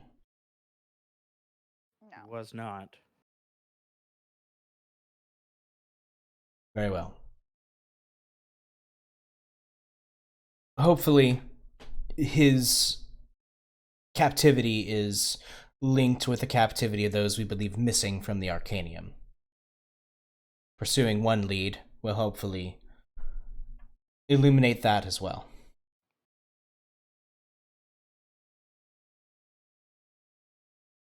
I will see to it that he is being looked for specifically. Okay, perfect.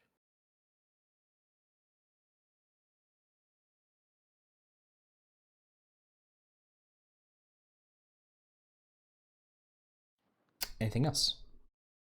Or the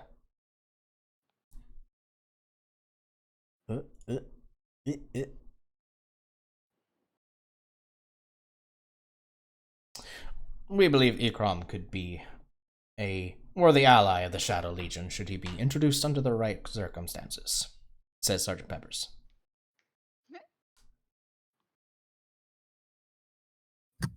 I will take that under consideration.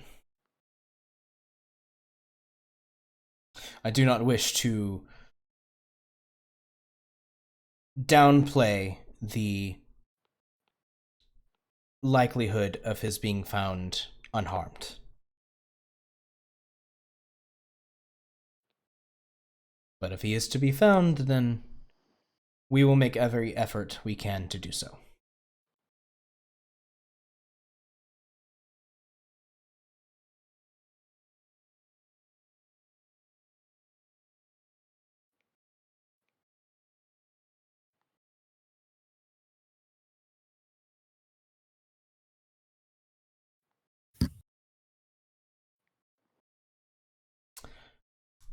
Any other questions?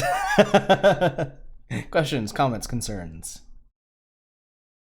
I think that's it. If we wanted to, like, dip for a couple days or something, eyebrows, Raven Queen stuff that I don't maybe not know. I don't know. I mean, you were kind of there. Yeah. You are free to travel wherever you would like. I would ask that you remain in Sahur, or not Sahur, in Quran for the time being, as this still seems to be the hotbed for the Enchantress's activity. However, if we are provided with information otherwise, we will let you know. But yes, if you need to travel within the region, you are more than welcome to. I only ask that you check back in every day here at the hub for any messages. Okay. Okay. Wonder how our ship fares. Oh my god. It's been so We have a alone. boat? I forgot. You do. You have a ship. And it's a real piece of ship. Right. I mean, maybe do we explain Caden's role in this? That could be a good one. Ah, yes, the boy. And He has told been us what? very eager. He's been, sorry. No, you're good. I was trying to think. What did he say? Plane of He told us I wrote down quick. Seek out last tower of Sahur, and break the ward. Ah, yes. Tower of Iyun. Ah, yes. My apologies. Yet another thing I didn't mention in the recap. You were saved from a final attack of the Enchantress by Caden, although he wasn't really Caden. He was being possessed by something. Unknown god. And he told you that the source of the Warforged's ability to return is within the plane of Mechanus, which at the moment is warded against being traveled there by normal means. He believes that there is a way to lift this ward, but in order to do so, he will need access to the lost Tower of Iyun, somewhere in the deserts of Sahur. Alright, we should definitely tell him that. Yeah, we relay that in a timely manner in this conversation. Ah, I was thinking we missed something. I could remember. kind of a big one. I'll think about it. Yeah. Anyway, well, at least we have a lead on that side of things.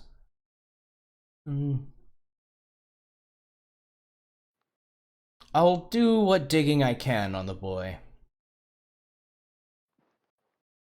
See if we can maybe figure out who this possessing force was. Definitely time related. He was able to pause the Enchantress and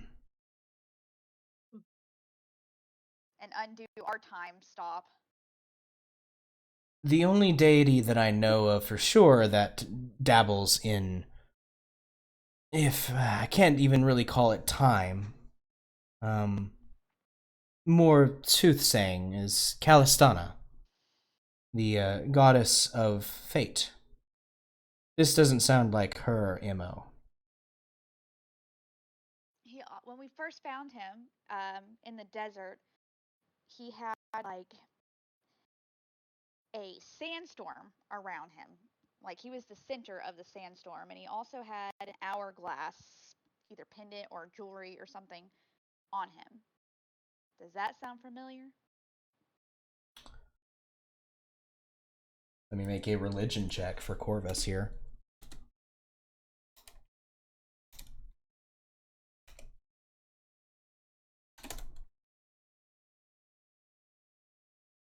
No. Nothing to my recollection.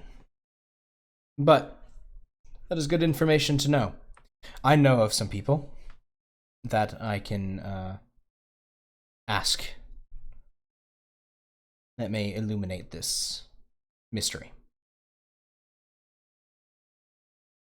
Perfect. I'm glad I remembered that. That stuck with me. Maybe we could go back and speak with the curator in the Arcanium if they'll allow us down there.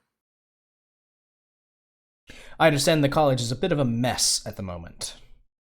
Everyone trying to figure out who is gone and who's not, and the state of things in the Arcanium. I've even heard reports something about wraiths in the basement of the Hall of the Magister.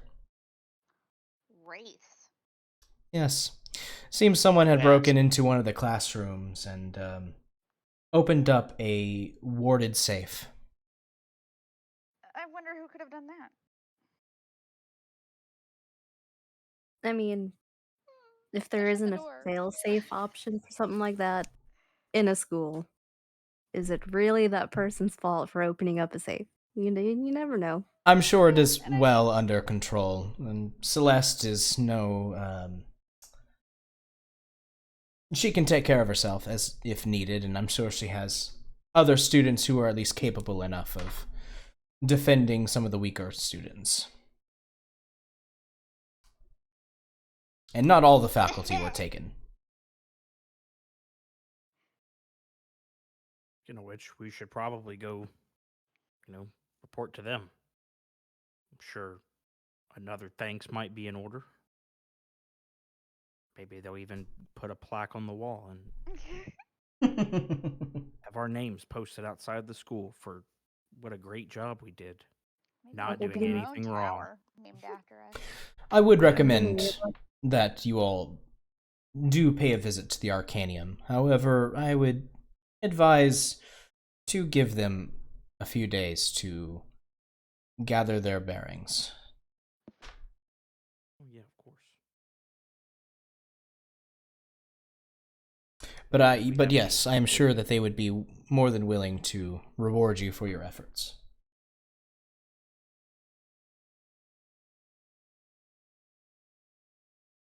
Well, I do think that settles it. I think we can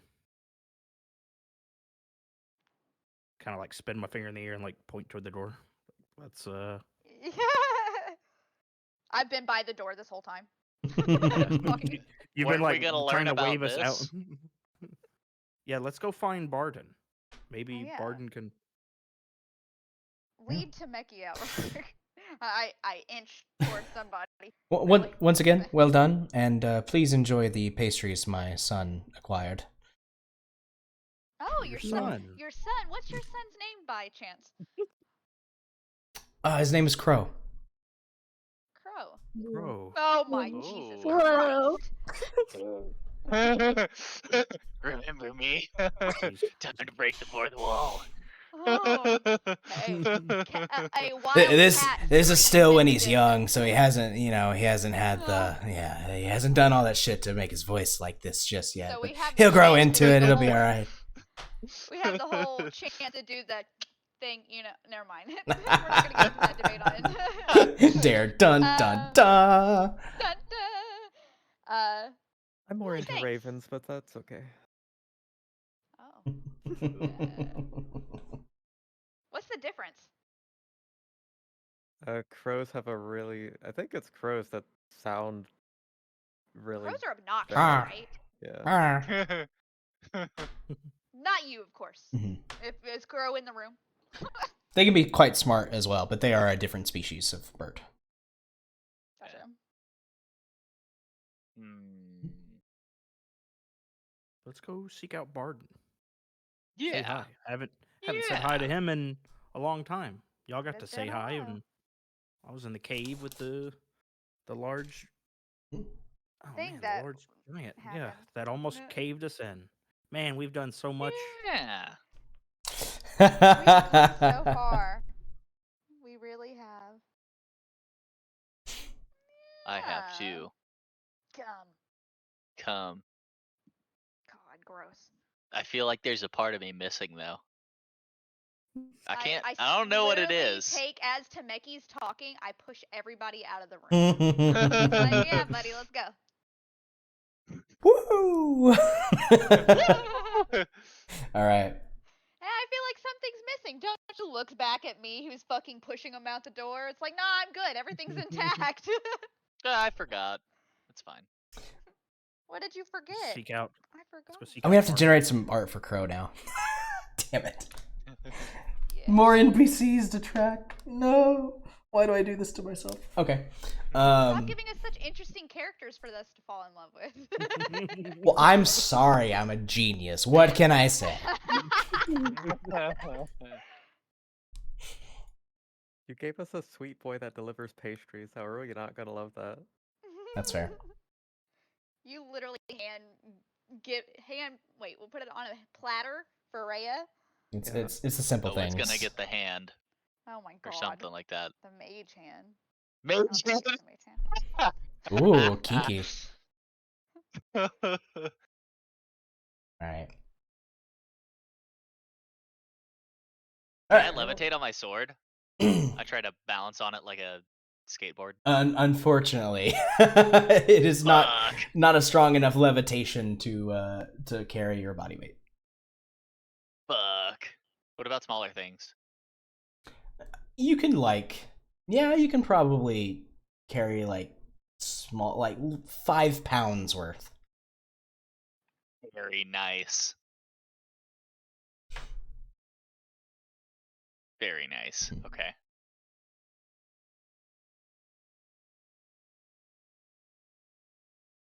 I can't believe the fucking waifu fucking sword. The waifu sword. Yes. Mhm. I can't I can't believe she was gonna hit me with a fucking mug too. Very That nice. was so cute. Out of character. Okay, so you have your leave of absence for the next little while. You're free to do whatever you would like, pursue whatever you would like. Which I believe that Janira and Peppers have something that they would like the party to pursue. Yes. I think now's the time, sister, while everyone's gathered, before everyone splits away again. Mumble grumble. Mumble grumble. God fucking damn. Something. I think you're right. So, as you all know, me and my brother are followers, devout followers of the Raven Queen, our deity, who we channel our power from. Hallowed be your name. Yeah. She delivered to us a message a few days ago, and ever since then, we have been drawn. Can I show on a map? Yes. Yeah, absolutely. Yeah. She will pull out a map. We have been drawn to this location in the desert, and while we can momentarily ignore the feeling, it continues to linger and persist. And we believe that it could be important to all of our fates, and we should investigate it. Well, who am I to stand against a god?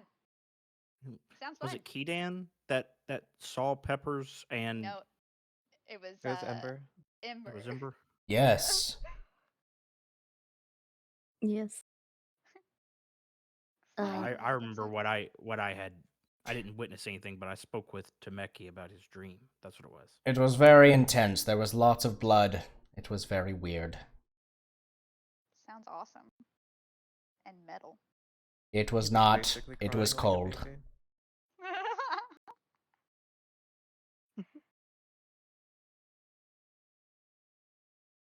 Well. So yeah, unless we have any other important matters to attend to, that seems to be our next destination.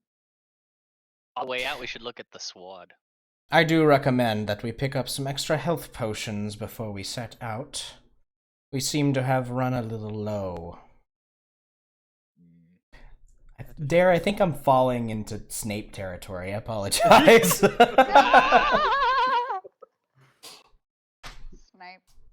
You know, something I didn't Severus realize in that last Dumbledore. fight, I had 5 potions of greater healing, and I didn't use a single one. Oh, never mind. I found them.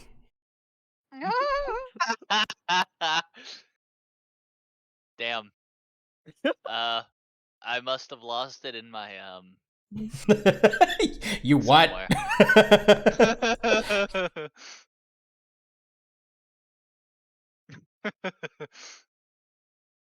Next time, just look at me and say to drink, and I'll understand. Drink! Drink! Another! Good I got to know. a stone of fortitude.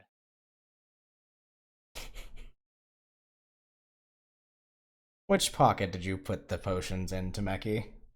Do you even have pockets? Do I want to know the answer to this question? He smiles. I don't know. Do you want to check? And he like leans at him.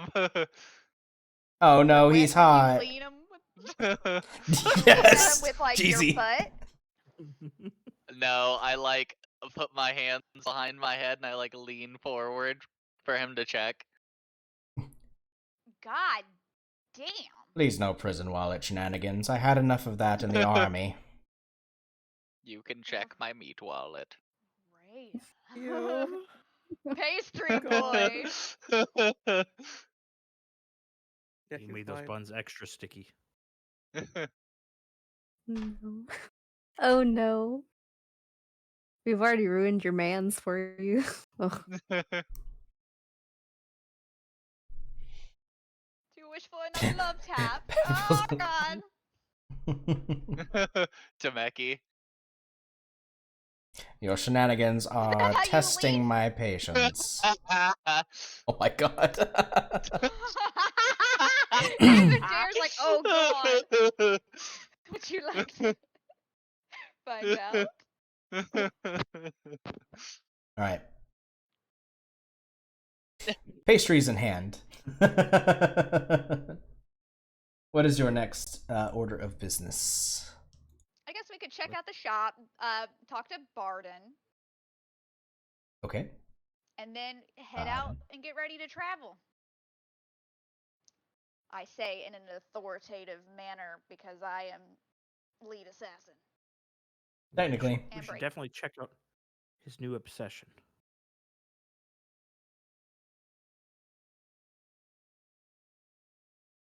His new obsession? Is he building a man? Yeah, Tameki's new obsession. Oh, Tameki's new obsession. Thought you were making a Rocky Horror Picture Show reference there. Come on down to the lab and see what's on the slab. I see you shiver with anticipation. Patient.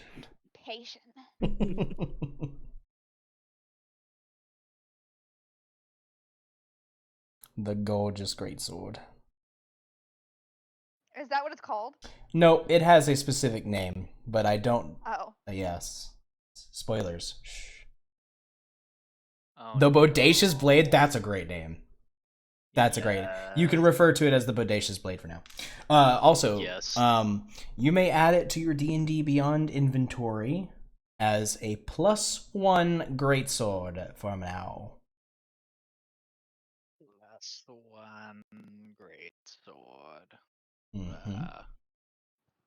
I gotta throw one of my hand axes away. I think I'm getting a little heavy with all of these things because I have. Okay, I'm gonna throw away my other great axe. Yeah, let's go. Do I delete it? What do I do with this? Equipped?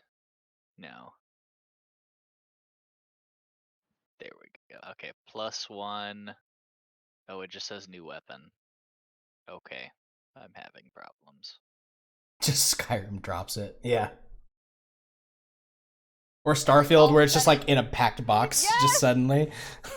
Oh my god, I love it. It's like, hold on 1 second before I go into this fight. It's like, like 12 million things drop out of my pocket. Yeah. I notice when you do it too, it doesn't all like drop it in one place. It like sets them around you, like in a circle. Yes, it's fantastic. How do I add it to my inventory? You're in D&D Beyond, correct? I'm in the VTC. Okay, add it in D&D Beyond, and I'll just sync your character over again. Okay. So you're going to go to your character sheet, D&D. Well, I mean, Inventory, manage inventory. considering- I mean, if Barden's about to identify it, you think you should just wait until you know what it is, and then Yeah, we'll see if he tells me. Yeah. Yeah. It's a life-sucking Yeah. succubus inside your sword. Is it going to want blood? Oh my god. Only if you want it, hot stuff. Holy shit. Oh hell yeah! I'll feed you whatever. Oh my. who's he talking? He says aloud to no one randomly. I'm hungry Alrighty, Tomeki. for morning beers. Wait, what time is it? It's not morning anymore. It's probably mid-afternoon by now. Damn. Okay, Fuck. we go. It's that scene from DBZ abridged. Like, 20 hours isn't that long. 20 hours? How? When? How long did we sleep? Alright, so you're heading over to Barden. You find Barden in his usual spot. However, he seems to be speaking to an unfamiliar figure. You see a kind of white and gold cape drifting down, and almost like white and gold armor as well. Their backs are to you, so you can't see their face. But he seems to be having a relatively lively conversation with Barden. Be the rank 1 hero.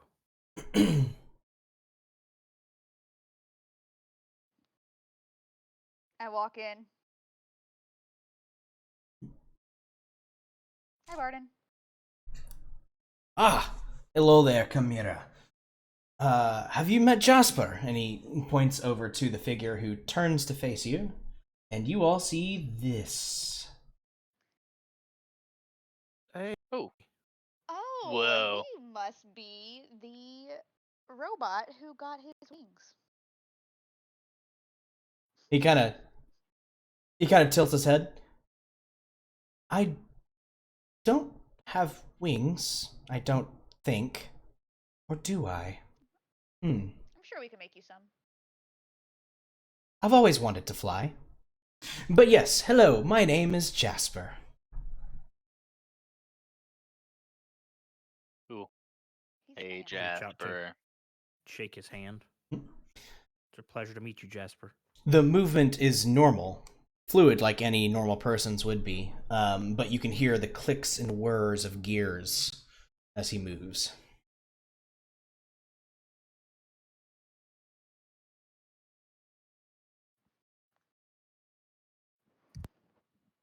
I've been recently added to the organization after a lengthy onboarding process. I wonder what kind of onboarding process they gave you. Did you drink the Kool-Aid? I don't need to drink. Ooh. Oh, nice. Speaking of not needing to drink and no blood, how did they... I'm thinking. My wheels are turning in my head. If no blood, how blood packed? You have a feeling if he could blink at you, he would. Well, Do they have a way of making sure you stay on our side? Try to rephrase that. oh, I understand your hesitation. However, I assure you, I do not answer to any whim other than my own. Is your whim good? I do like to help. That's cool. That's good enough for me. I specialize in healing magic, so if any of you are ever injured, please do not hesitate to seek me out. Oh, Ooh. very very fancy.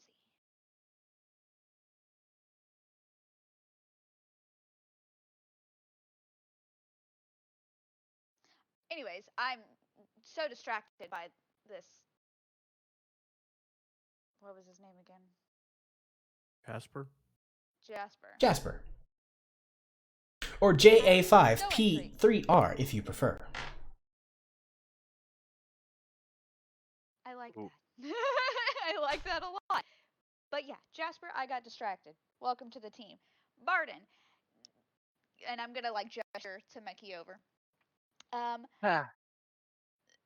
Our friend here has a new sword that happened to show up in his bed, and I was wondering if you could tell me a little bit more about this item. I'm trying my best to like, like tell Barden like, this thing is weird, but it's cool because dum dum. He immediately looks concerned as soon as you said Tameki found it in his bed. Yes. Mm-hmm. I walk up and I show it to him, and I like put it down like I have the hilt in my hand and like kind of stick it into the wood, and I like grab him like with my other arm to show him like, isn't this Ladylike. beautiful? Do you see this?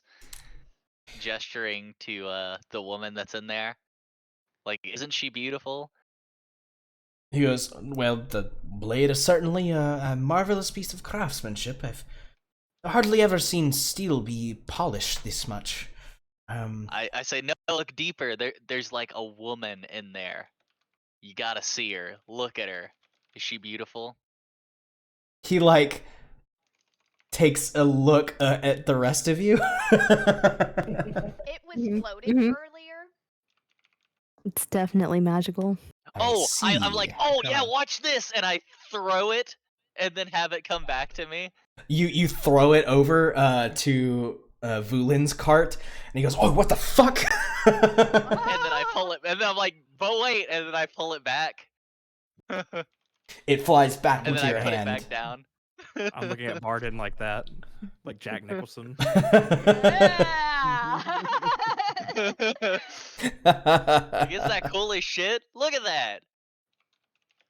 Is there anything else it can do besides this and be so attractive?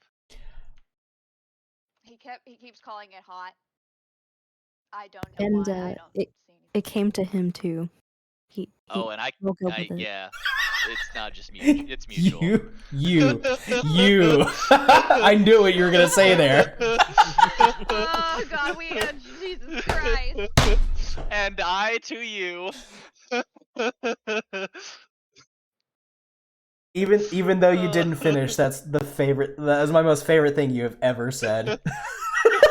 Oh, but I did. Come again in a minute. All right. Anyway.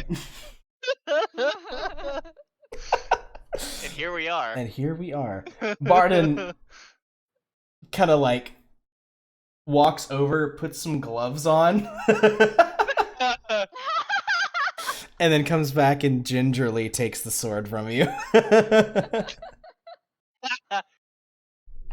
Let me identify this for you, okay? Maybe we'll get some answers. Do I hear anything as he takes it? You do. Let's see, what does she say?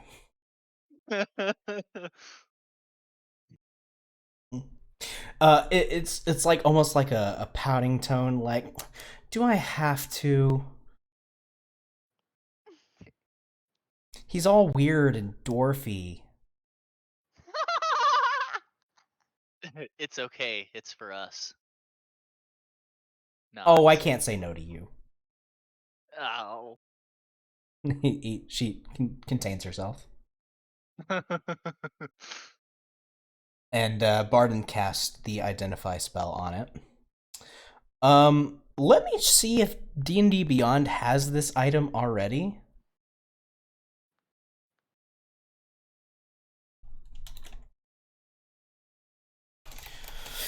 I probably got to look.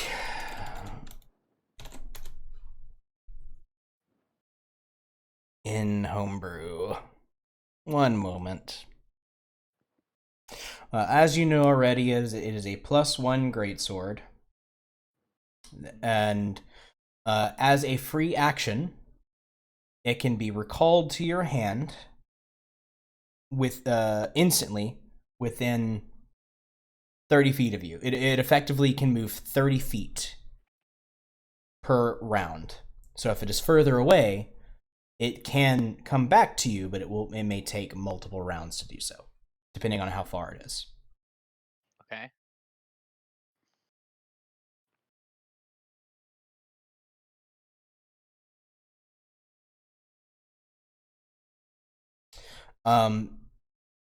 If you desire it to take the form of a different weapon, you may do so during a long rest, and it will gain whatever the damage die for that weapon it would be. So if you want it to be a hammer, it'll be a D12, or if you want to be like a great axe, it'll be a D12. But its base form is the sword.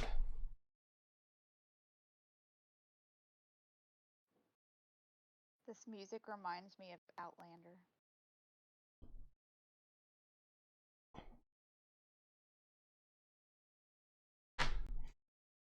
What was that first piece again? I'm trying to like write that as a note and it just went away. No. It can take on any form. You said long rest?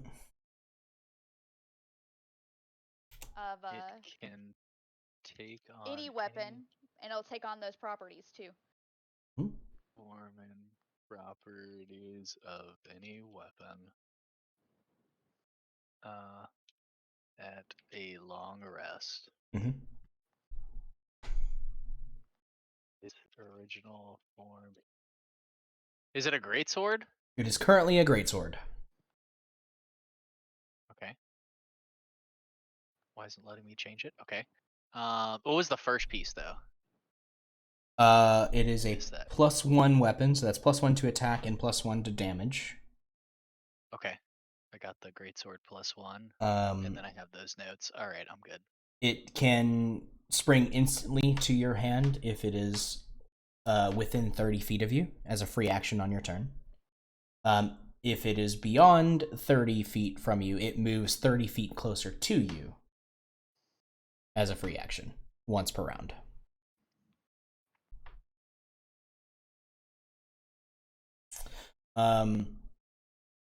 He kind of cocks his head and says, well, as magical items go, it's not terribly different. It's I know it's sentient, so you might be hearing voices, and perhaps that is why you can see something in the blade that the rest of us can't. It only appears to whoever has attuned to it. Strangely, when I identify something, if it has been magically given a name, it would reveal itself. This item has no name. Oh. Oh. It means you get to name it, Tameki. What do you name your sword? Oh, I don't know yet.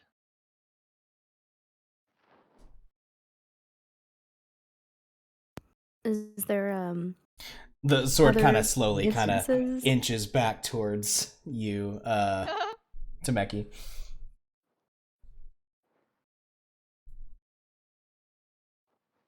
Hmm.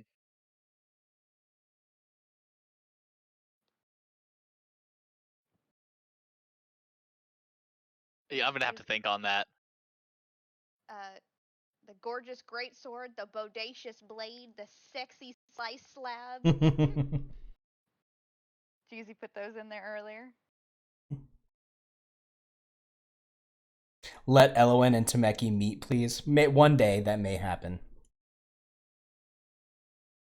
It's 30 feet of physical movement. It cannot move through walls or anything of that nature. It has to move. It takes the most direct route towards you possible.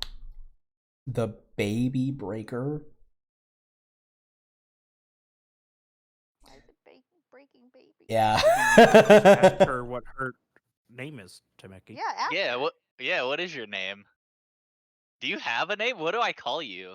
Ooh, I don't what do you want me to have call you? a name. You're my first wielder, so you can call me Oh, whatever that's what you'd they all like. say.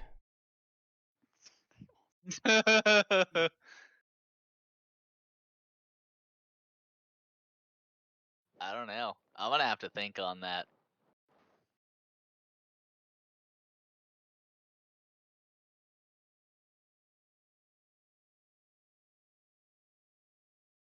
Well, take your time. You can make it something cute. That would be nice.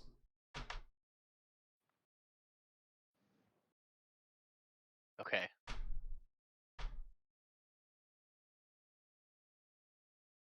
It's got to be something like murder, Mick, stabby, stab, or something like that. Have you seen Sword Art Online abridged? No. Oh, okay, never mind. Watch it. It's really good. 100% recommend. It's better than the actual show. All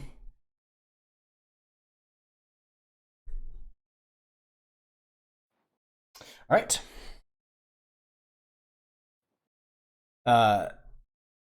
Barden seems happy to not be touching the sword anymore. He takes his gloves off.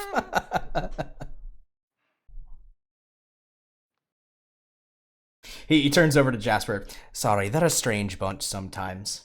That is okay. I like them.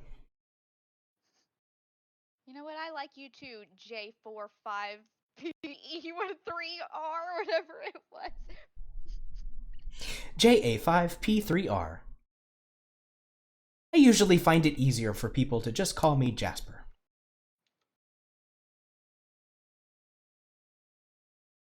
I like you, Jasper.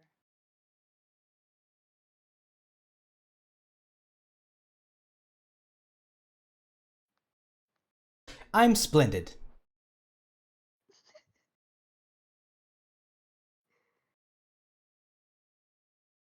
All right, well. Canadian Jasper, please. Letter Kenny Jasper. I was with my pals the other day. Alright. Now that All your rested up. item has been somewhat identified, barring a name.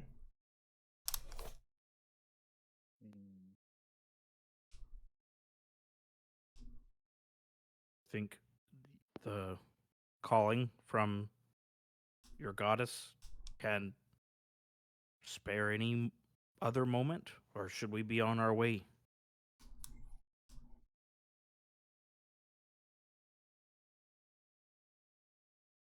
I say let's go. I'm also ready to move on. I don't know how we're getting there though. Camels? Again?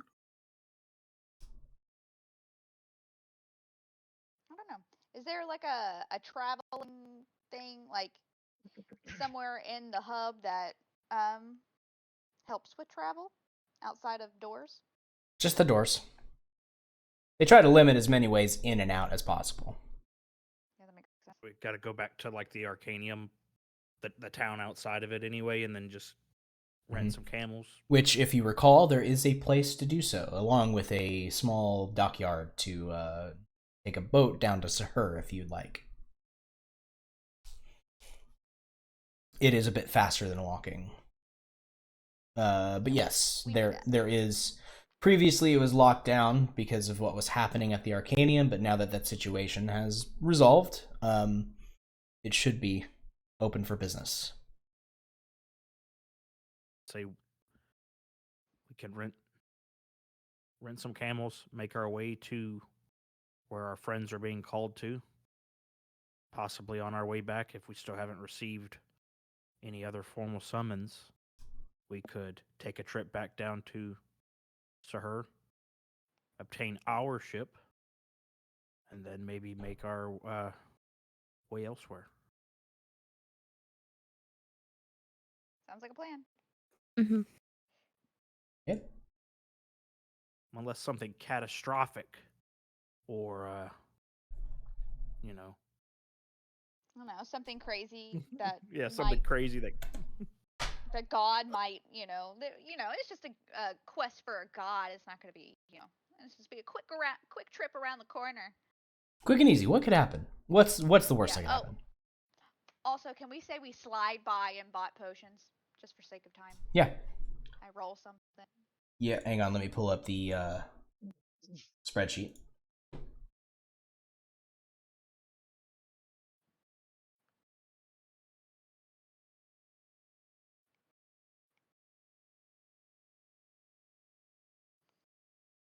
Why is this so zoomed in? Stop it. No. No. No. You're not my dad. Oh, that's why it's so zoomed in. Okay. Potions, potions, potions. All right. D100, somebody. Who wants the honors? Oh, Do it. I'm feeling it. Tameki's got the hot sword, babe. I He's I getting can do pretty lucky. anything. Yeah. 32. There is a fair potion variety. 25. You have regular healing potions, potions of climbing, potions of water breathing, potions of gaseous form. You have some greater healing potions, potions of resistance, elixirs of health, and elixirs of diminution. Diminution?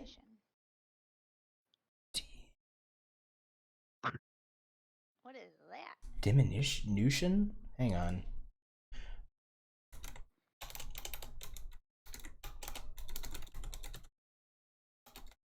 Uh.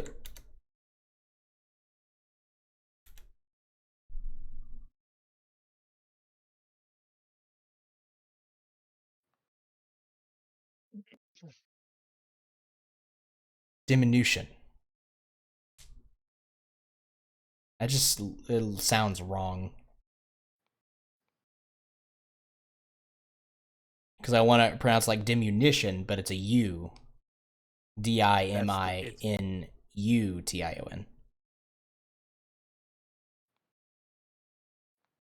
So it's a potion that grants the reduce effect. It's a potion of shrinking. Oh, drinking. Yep.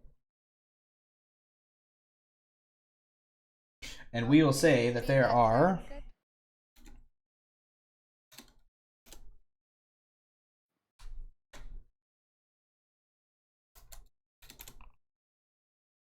he's pretty well in stock right now, actually. So he has I assume you're asking about health potions specifically. Yeah. Okay. He currently has a whopping 11 regular potions of healing. And he's fully stocked with 6 potions of greater healing at this time.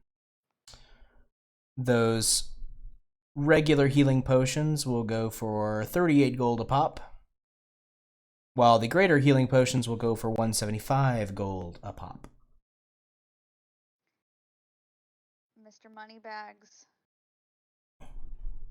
How much can we afford? How much you want? Sergeant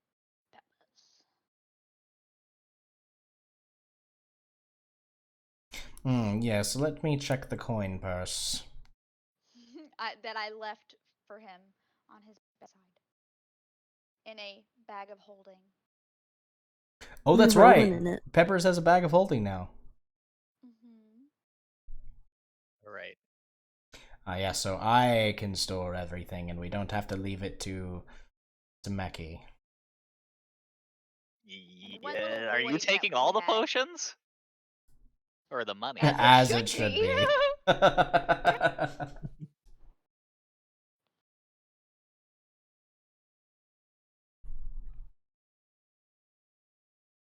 No, why did I do that? You fool! How dare you just click close random windows.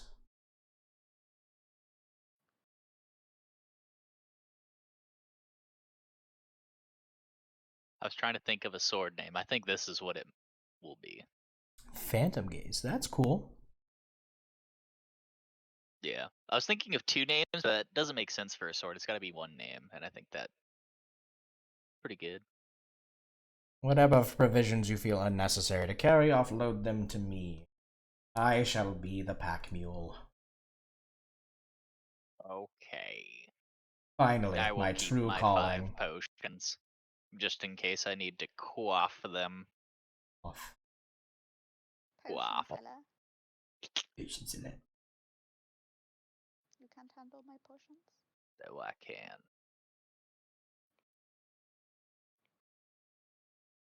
Yeah. Just assume I automatically give my money to Papa Peppers. Okay. Yeah, we Trying already to do that.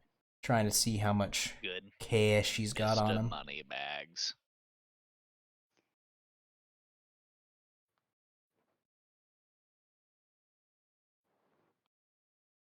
Whoever's good at haggling, maybe you can haggle a little bit.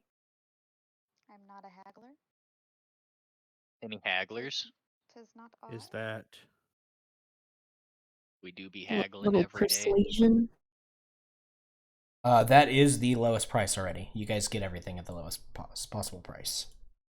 Oh, nice. on a Dang. scale of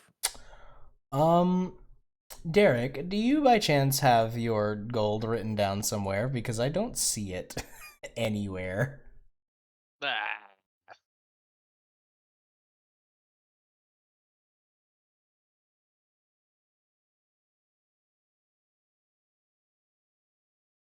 Uh-oh. One moment then.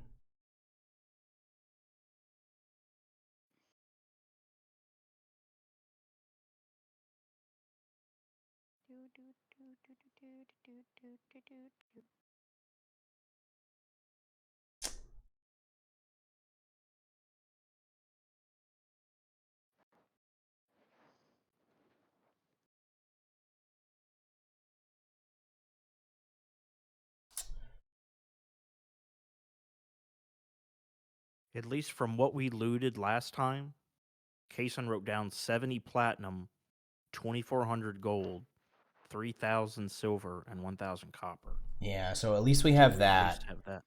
Yeah. I'm gonna have to Yeah. go back and see if I can spot how much money you have. I see what happened.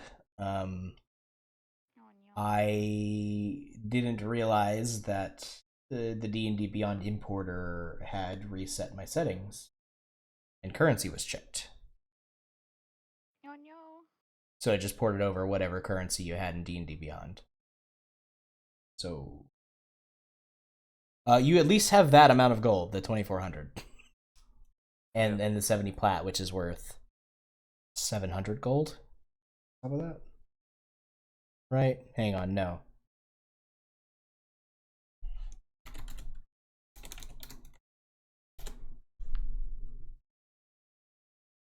One platinum is worth 10 gold, so 70 would be 700, yes.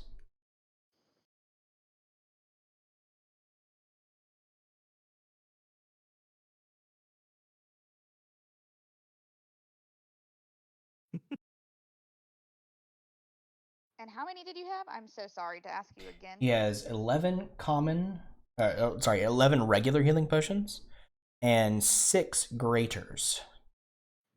We should probably take the 6th graders.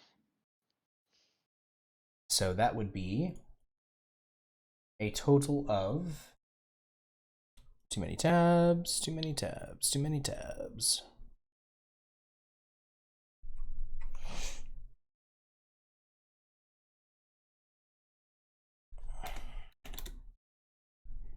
One moment, calculating, counting out the coins.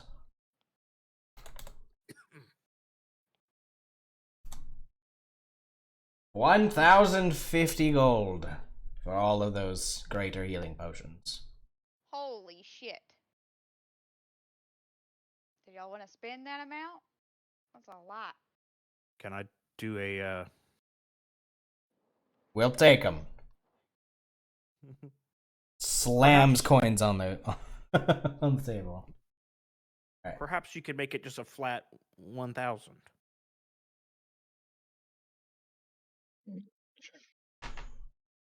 Make a perception check. Or not perception, persuasion.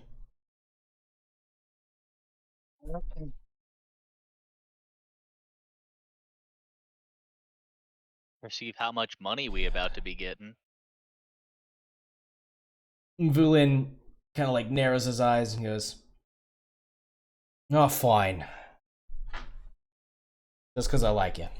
There, take it." And he hands the 50 gold back. Nice.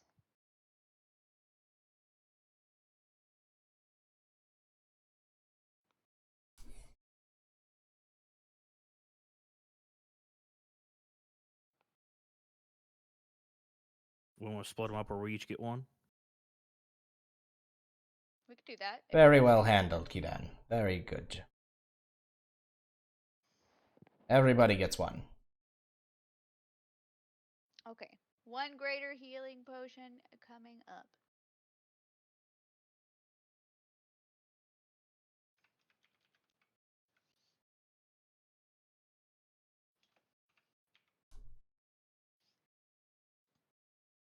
And Professor Actually, I'd like Moneybags to here is... Give my potion to Tameki.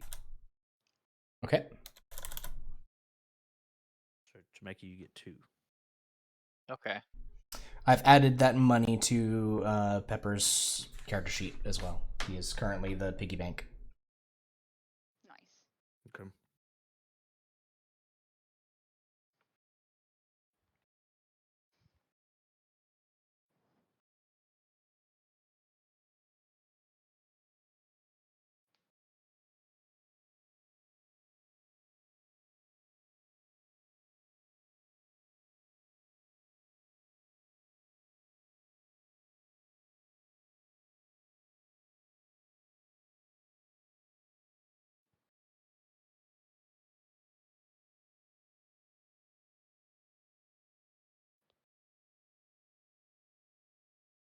I'm Sergeant Pepper's priest and purser.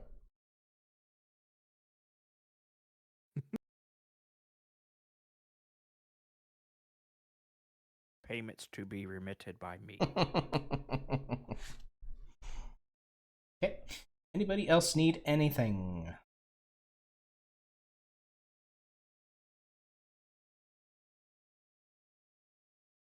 Fill up my water skin and then skedaddle. Ski-daddle. Well, we still have to, I guess, figure out how much it's going to cost to rent the camels. So that's the next thing. Yep. But no, I'm ready.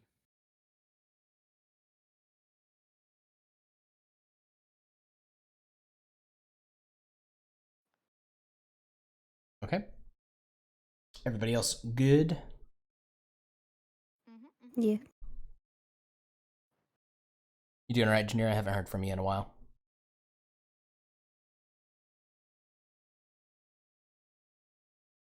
Oh no. Oh, she's muted. Okay.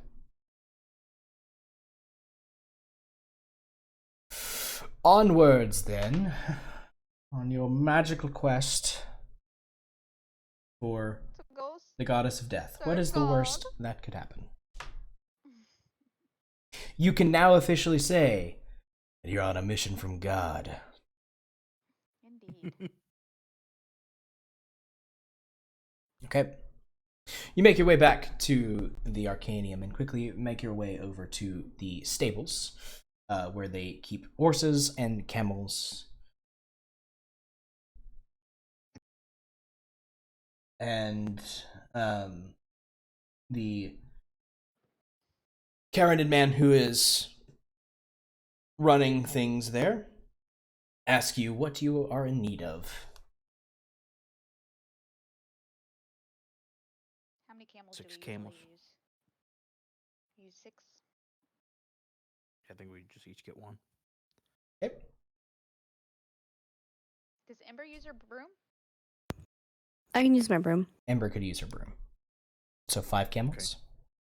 Yep. Cool. Okay. As the merchant starts to calculate how much that would be, you see a woman walk up in very similar garb as Ikram wore, the uniform Oh, of the snap. Magi. Hang on a moment. Were you the adventurers that were traveling with Ikram?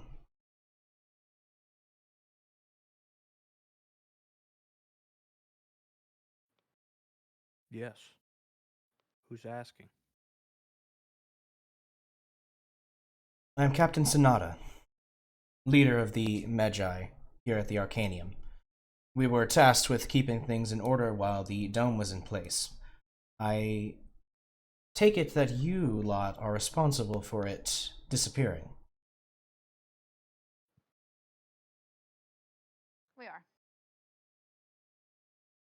She nods and reaches for her own coin purse and throws it on the desk of the merchant.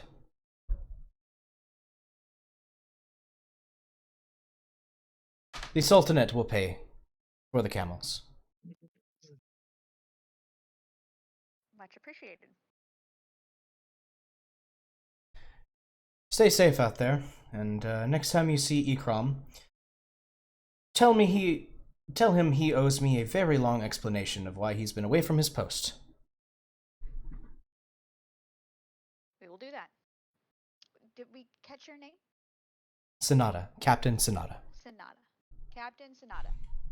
We will give him the message. Wondering if we should explain. She didn't ask. It's gonna be hard to explain. Mhm. We don't know where he's at. He's captured, you know? I'm sure he's more than capable.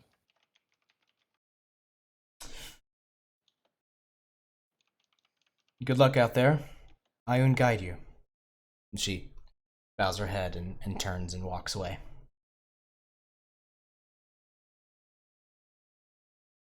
Camels in hand, Okey. you now set out across the desert. Of course, at this time of day, it's beginning to get towards the evening, which actually makes it a little easier to travel in the desert as the temperature begins to drop as the sun sets. But you manage to make some progress. Basically, there are no roads linking you from now to your destination, so the straightest shot you have is cross country, cross the desert sands. All by sense of feel.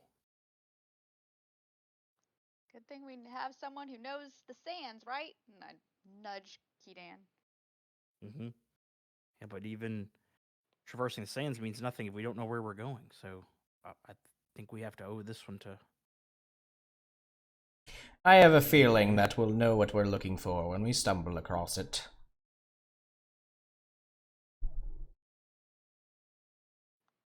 As long as it's not a red flower. No promises.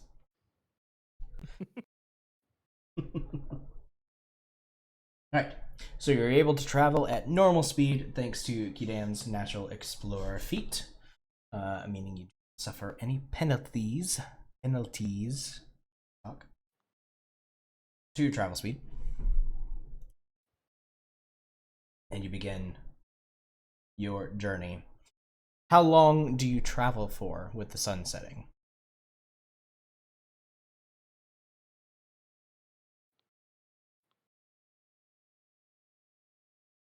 I guess until sunset, and then we could just use the dome. Yep. Camp out. Okay.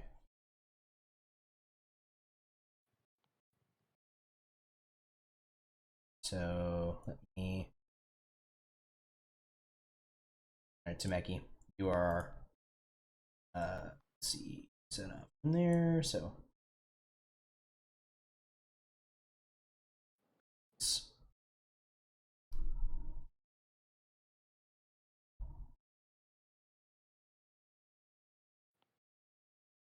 that's about where you end up for the day. Okay. Yep. Oh, Go back. yeah. I'm using you to mark the party's progress. Oh, okay. Alright. So, You take your rest.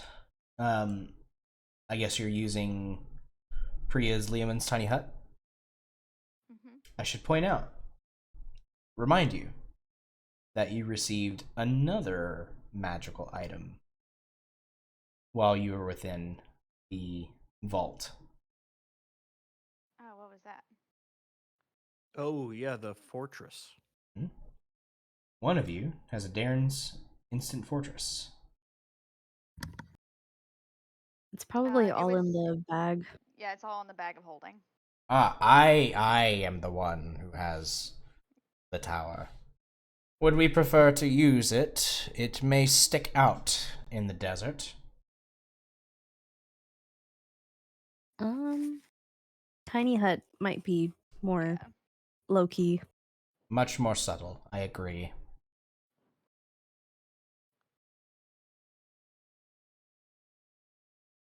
Okay. But for future reference, you have the Instant Fortress as well. Okay. So you all bundle up along with your camels to enjoy the night. Who would like to take first watch? I can take first watch. Kamira is taking first watch. Okay, Kamira. Roll me a D100, please.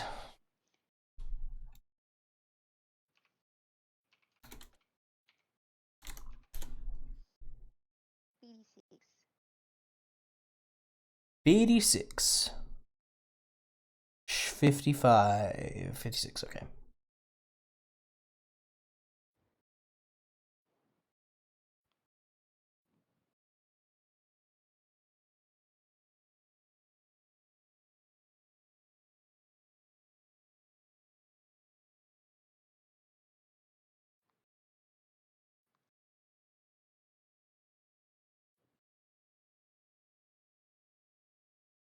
Okay. As you settle down to take your watch, the night passes without too much noise, but you do start to smell this sweet floral scent. In the desert, huh? Indeed. I'd like to just take a look around to see if I could find the source of the smell. Okay. You can leave the tiny hut for some time to look around. It doesn't take you long. Over the next dune, you see there looks to be a small oasis. And within this oasis, there are patches of bright red and green flowers. Ugh. Or not. Ugh.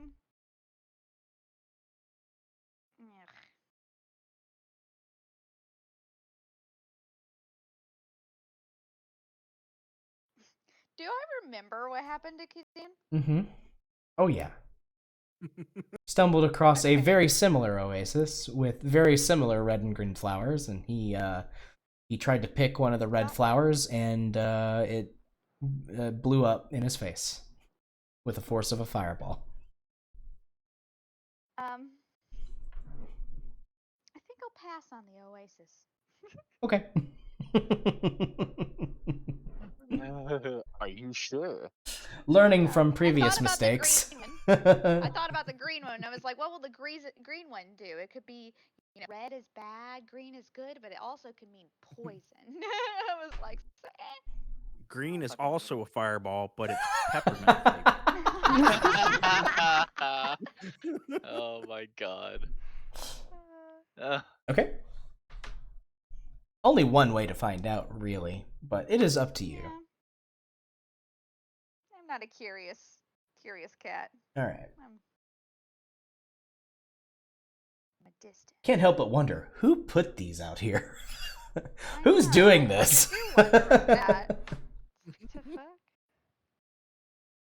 What's funny too is you're basically like in the same spot, just on the other side of the road and river. Oh my gosh.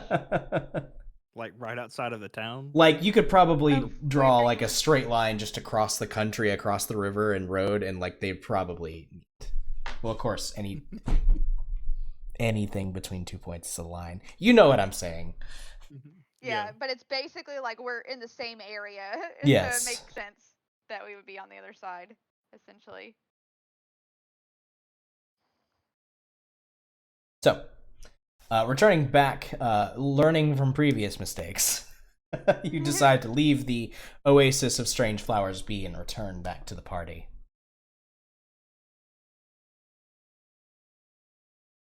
Joke's on you, these are the ones that give you infinite wealth.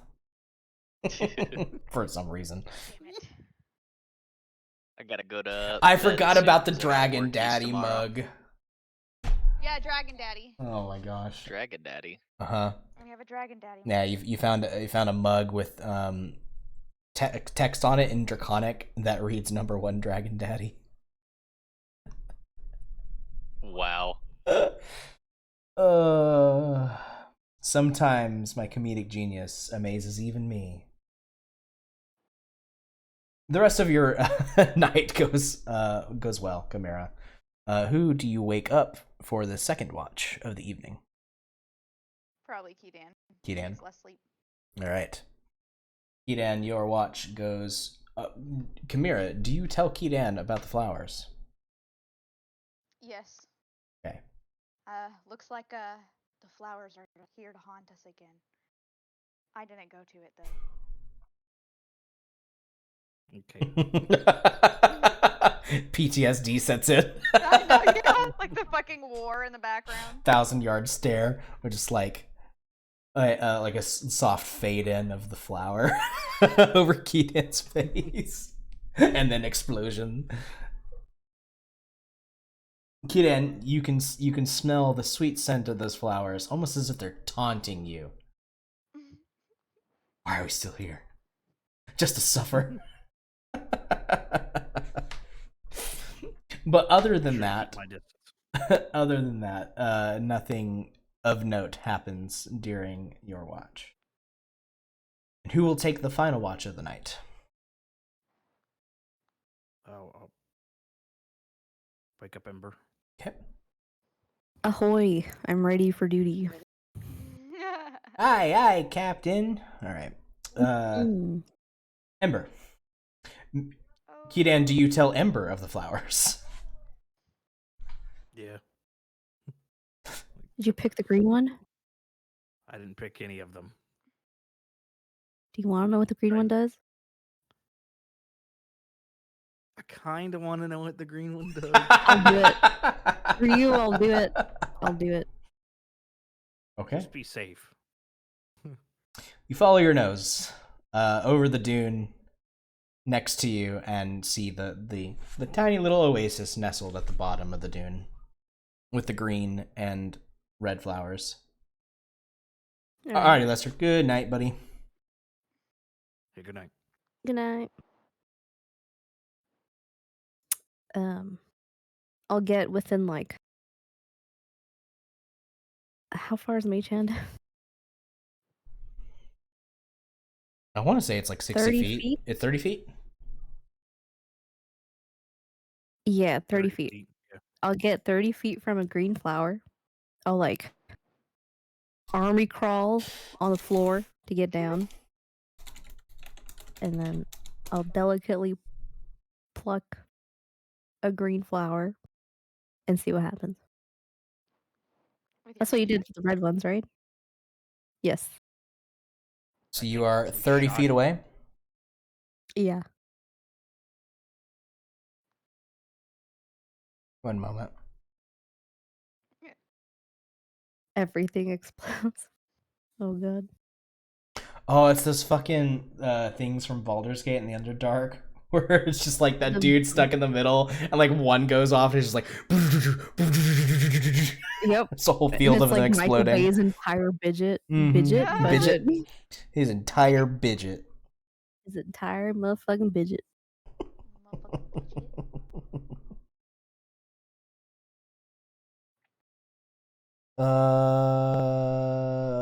Well, that's not helpful. Roll 20. How dare you?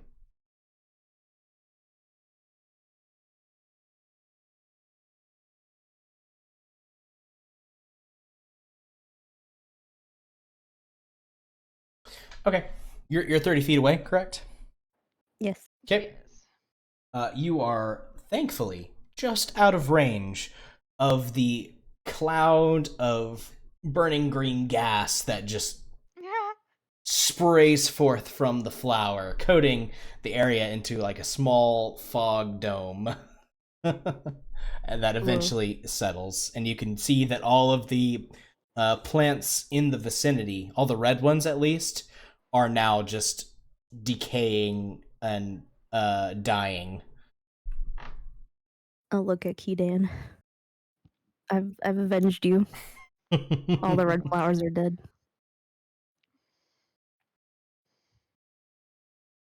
Dan's actually saddened that the other flowers got destroyed. Damn. Oh, Oh. I'm sorry. No flowers had to die today.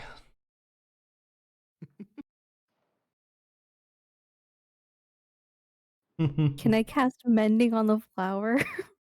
Unfortunately, Do I have to touch it?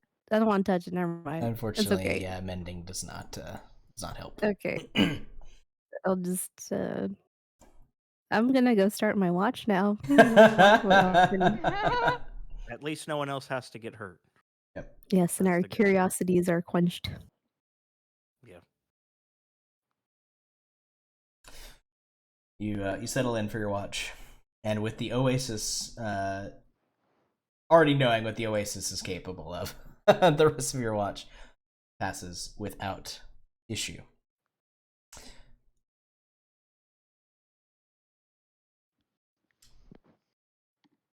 Rhea, are you around?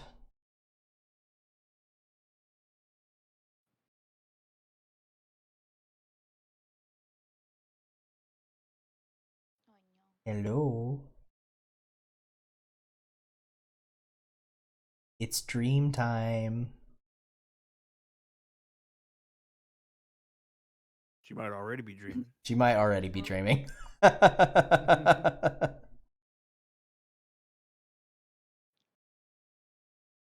Well,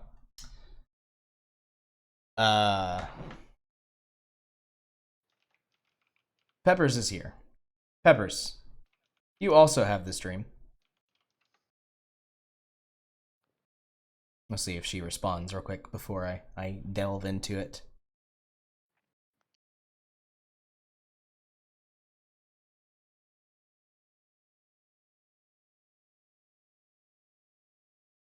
Nah. She might be out for the count.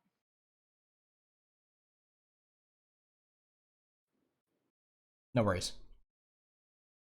Jealous, honestly. I could use some sleep. But soon we will wrap up here after this little bit. Peppers. As you sleep through the evening, you find yourself opening your eyes, and you are someone else. You're basically in like POV mode. It's not a memory. The people around you you don't recognize, but whoever this individual is that you are viewing things from is unknown to you. However, you can see that the person you are inhabiting reaches down and picks up an amulet and looks at it, and it is the symbol of the Raven Queen. And he speaks to the others around him. Are you sure this is where we're supposed to be? Can we ever be sure with what she tells us to do? We're just following orders. Yeah, but why send so many of us? This doesn't make any sense. The One of the members goes, "Shh. I think I hear something." Whatever it is, it can't be any more boring than the nothing that's happening. Just shut up and let me listen, okay?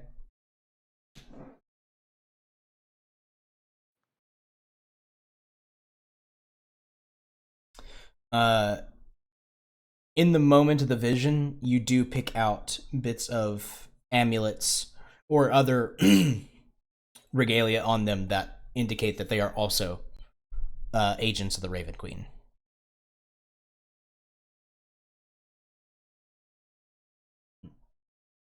The one you're inhabiting walks over, and you realize that they are inside of a structure of some kind, but the floor is still loose sand. He's looking around, and the place looks decrepit, long since abandoned, ancient stonework. He runs a hand along what looks to be an old altar. There are inscriptions on this altar, but in the dim light and in the quickness of this person kind of just looking around everywhere, you can't make out what they are. His eyes instead move to a large stone door. Inscriptions on it as well. And the door is cracked. Large spiderweb cracks that seem to emanate from a central point in the door and spread outwards. And from the place where those cracks started, there is a decently large opening, large enough for a normal-sized person to kind of hunch over and walk into.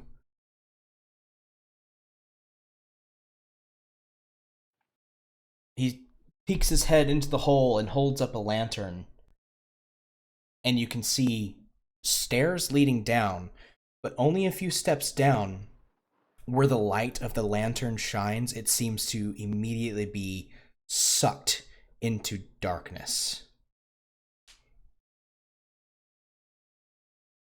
Like shining a light on a black hole. Yeah, that's not good. Hey, I definitely think there's some necromancy at work here, guys. Guys? He turns. His friends aren't there. Alright, guys, this isn't funny. Come on. He takes his lantern and begins to walk forward. And you hear a sound. This wet, gross sound. Almost as if someone is trying to slurp up something really thick through a straw.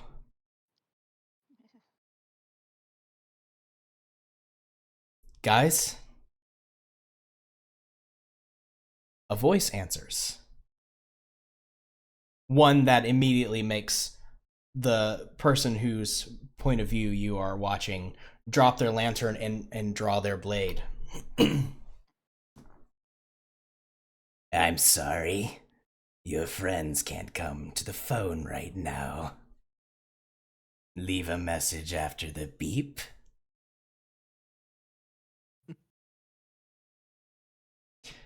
You see a shape approach in the darkness.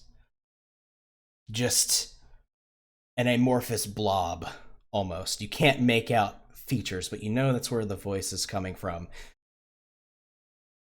As the person holds his blade out, shaking in fear. What? What did you do to them? What are you?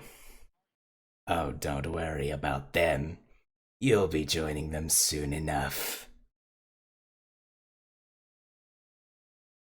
Suddenly, something streaks out from the darkness. Too quick for you to tell what it is, but you know it skewers the man.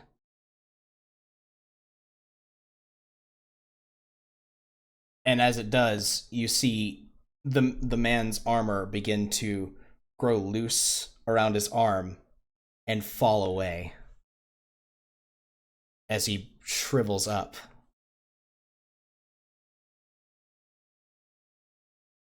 And that voice speaks again. Just a little more, and you'll be ready to wake up. And the vision ends.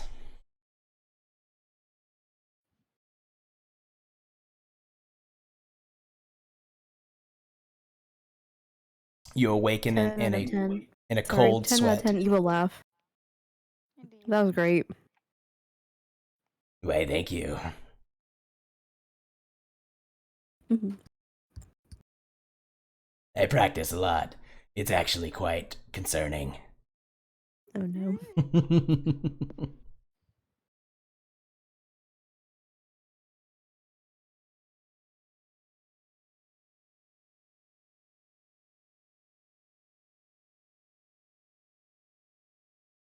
Indeed.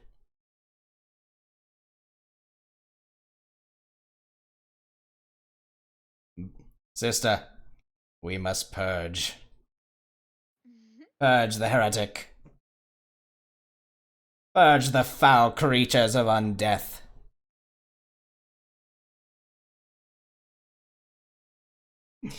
You can certainly try. Oh God. All right, well, that's where we'll end the session. With that revelation, and on your way to Woo. on your way to wherever it is that you're going, some weird lair of some kind.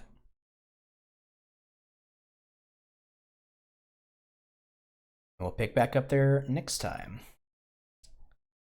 Very nice. Next week, I do want to have, well, we'll see how the new job goes.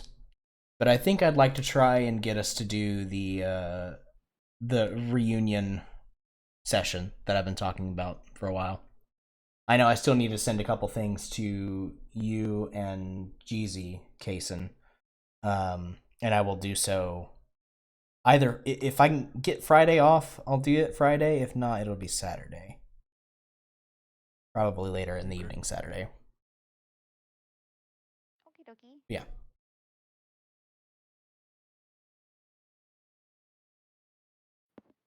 Tune in next time on Dragon Balls? D&D.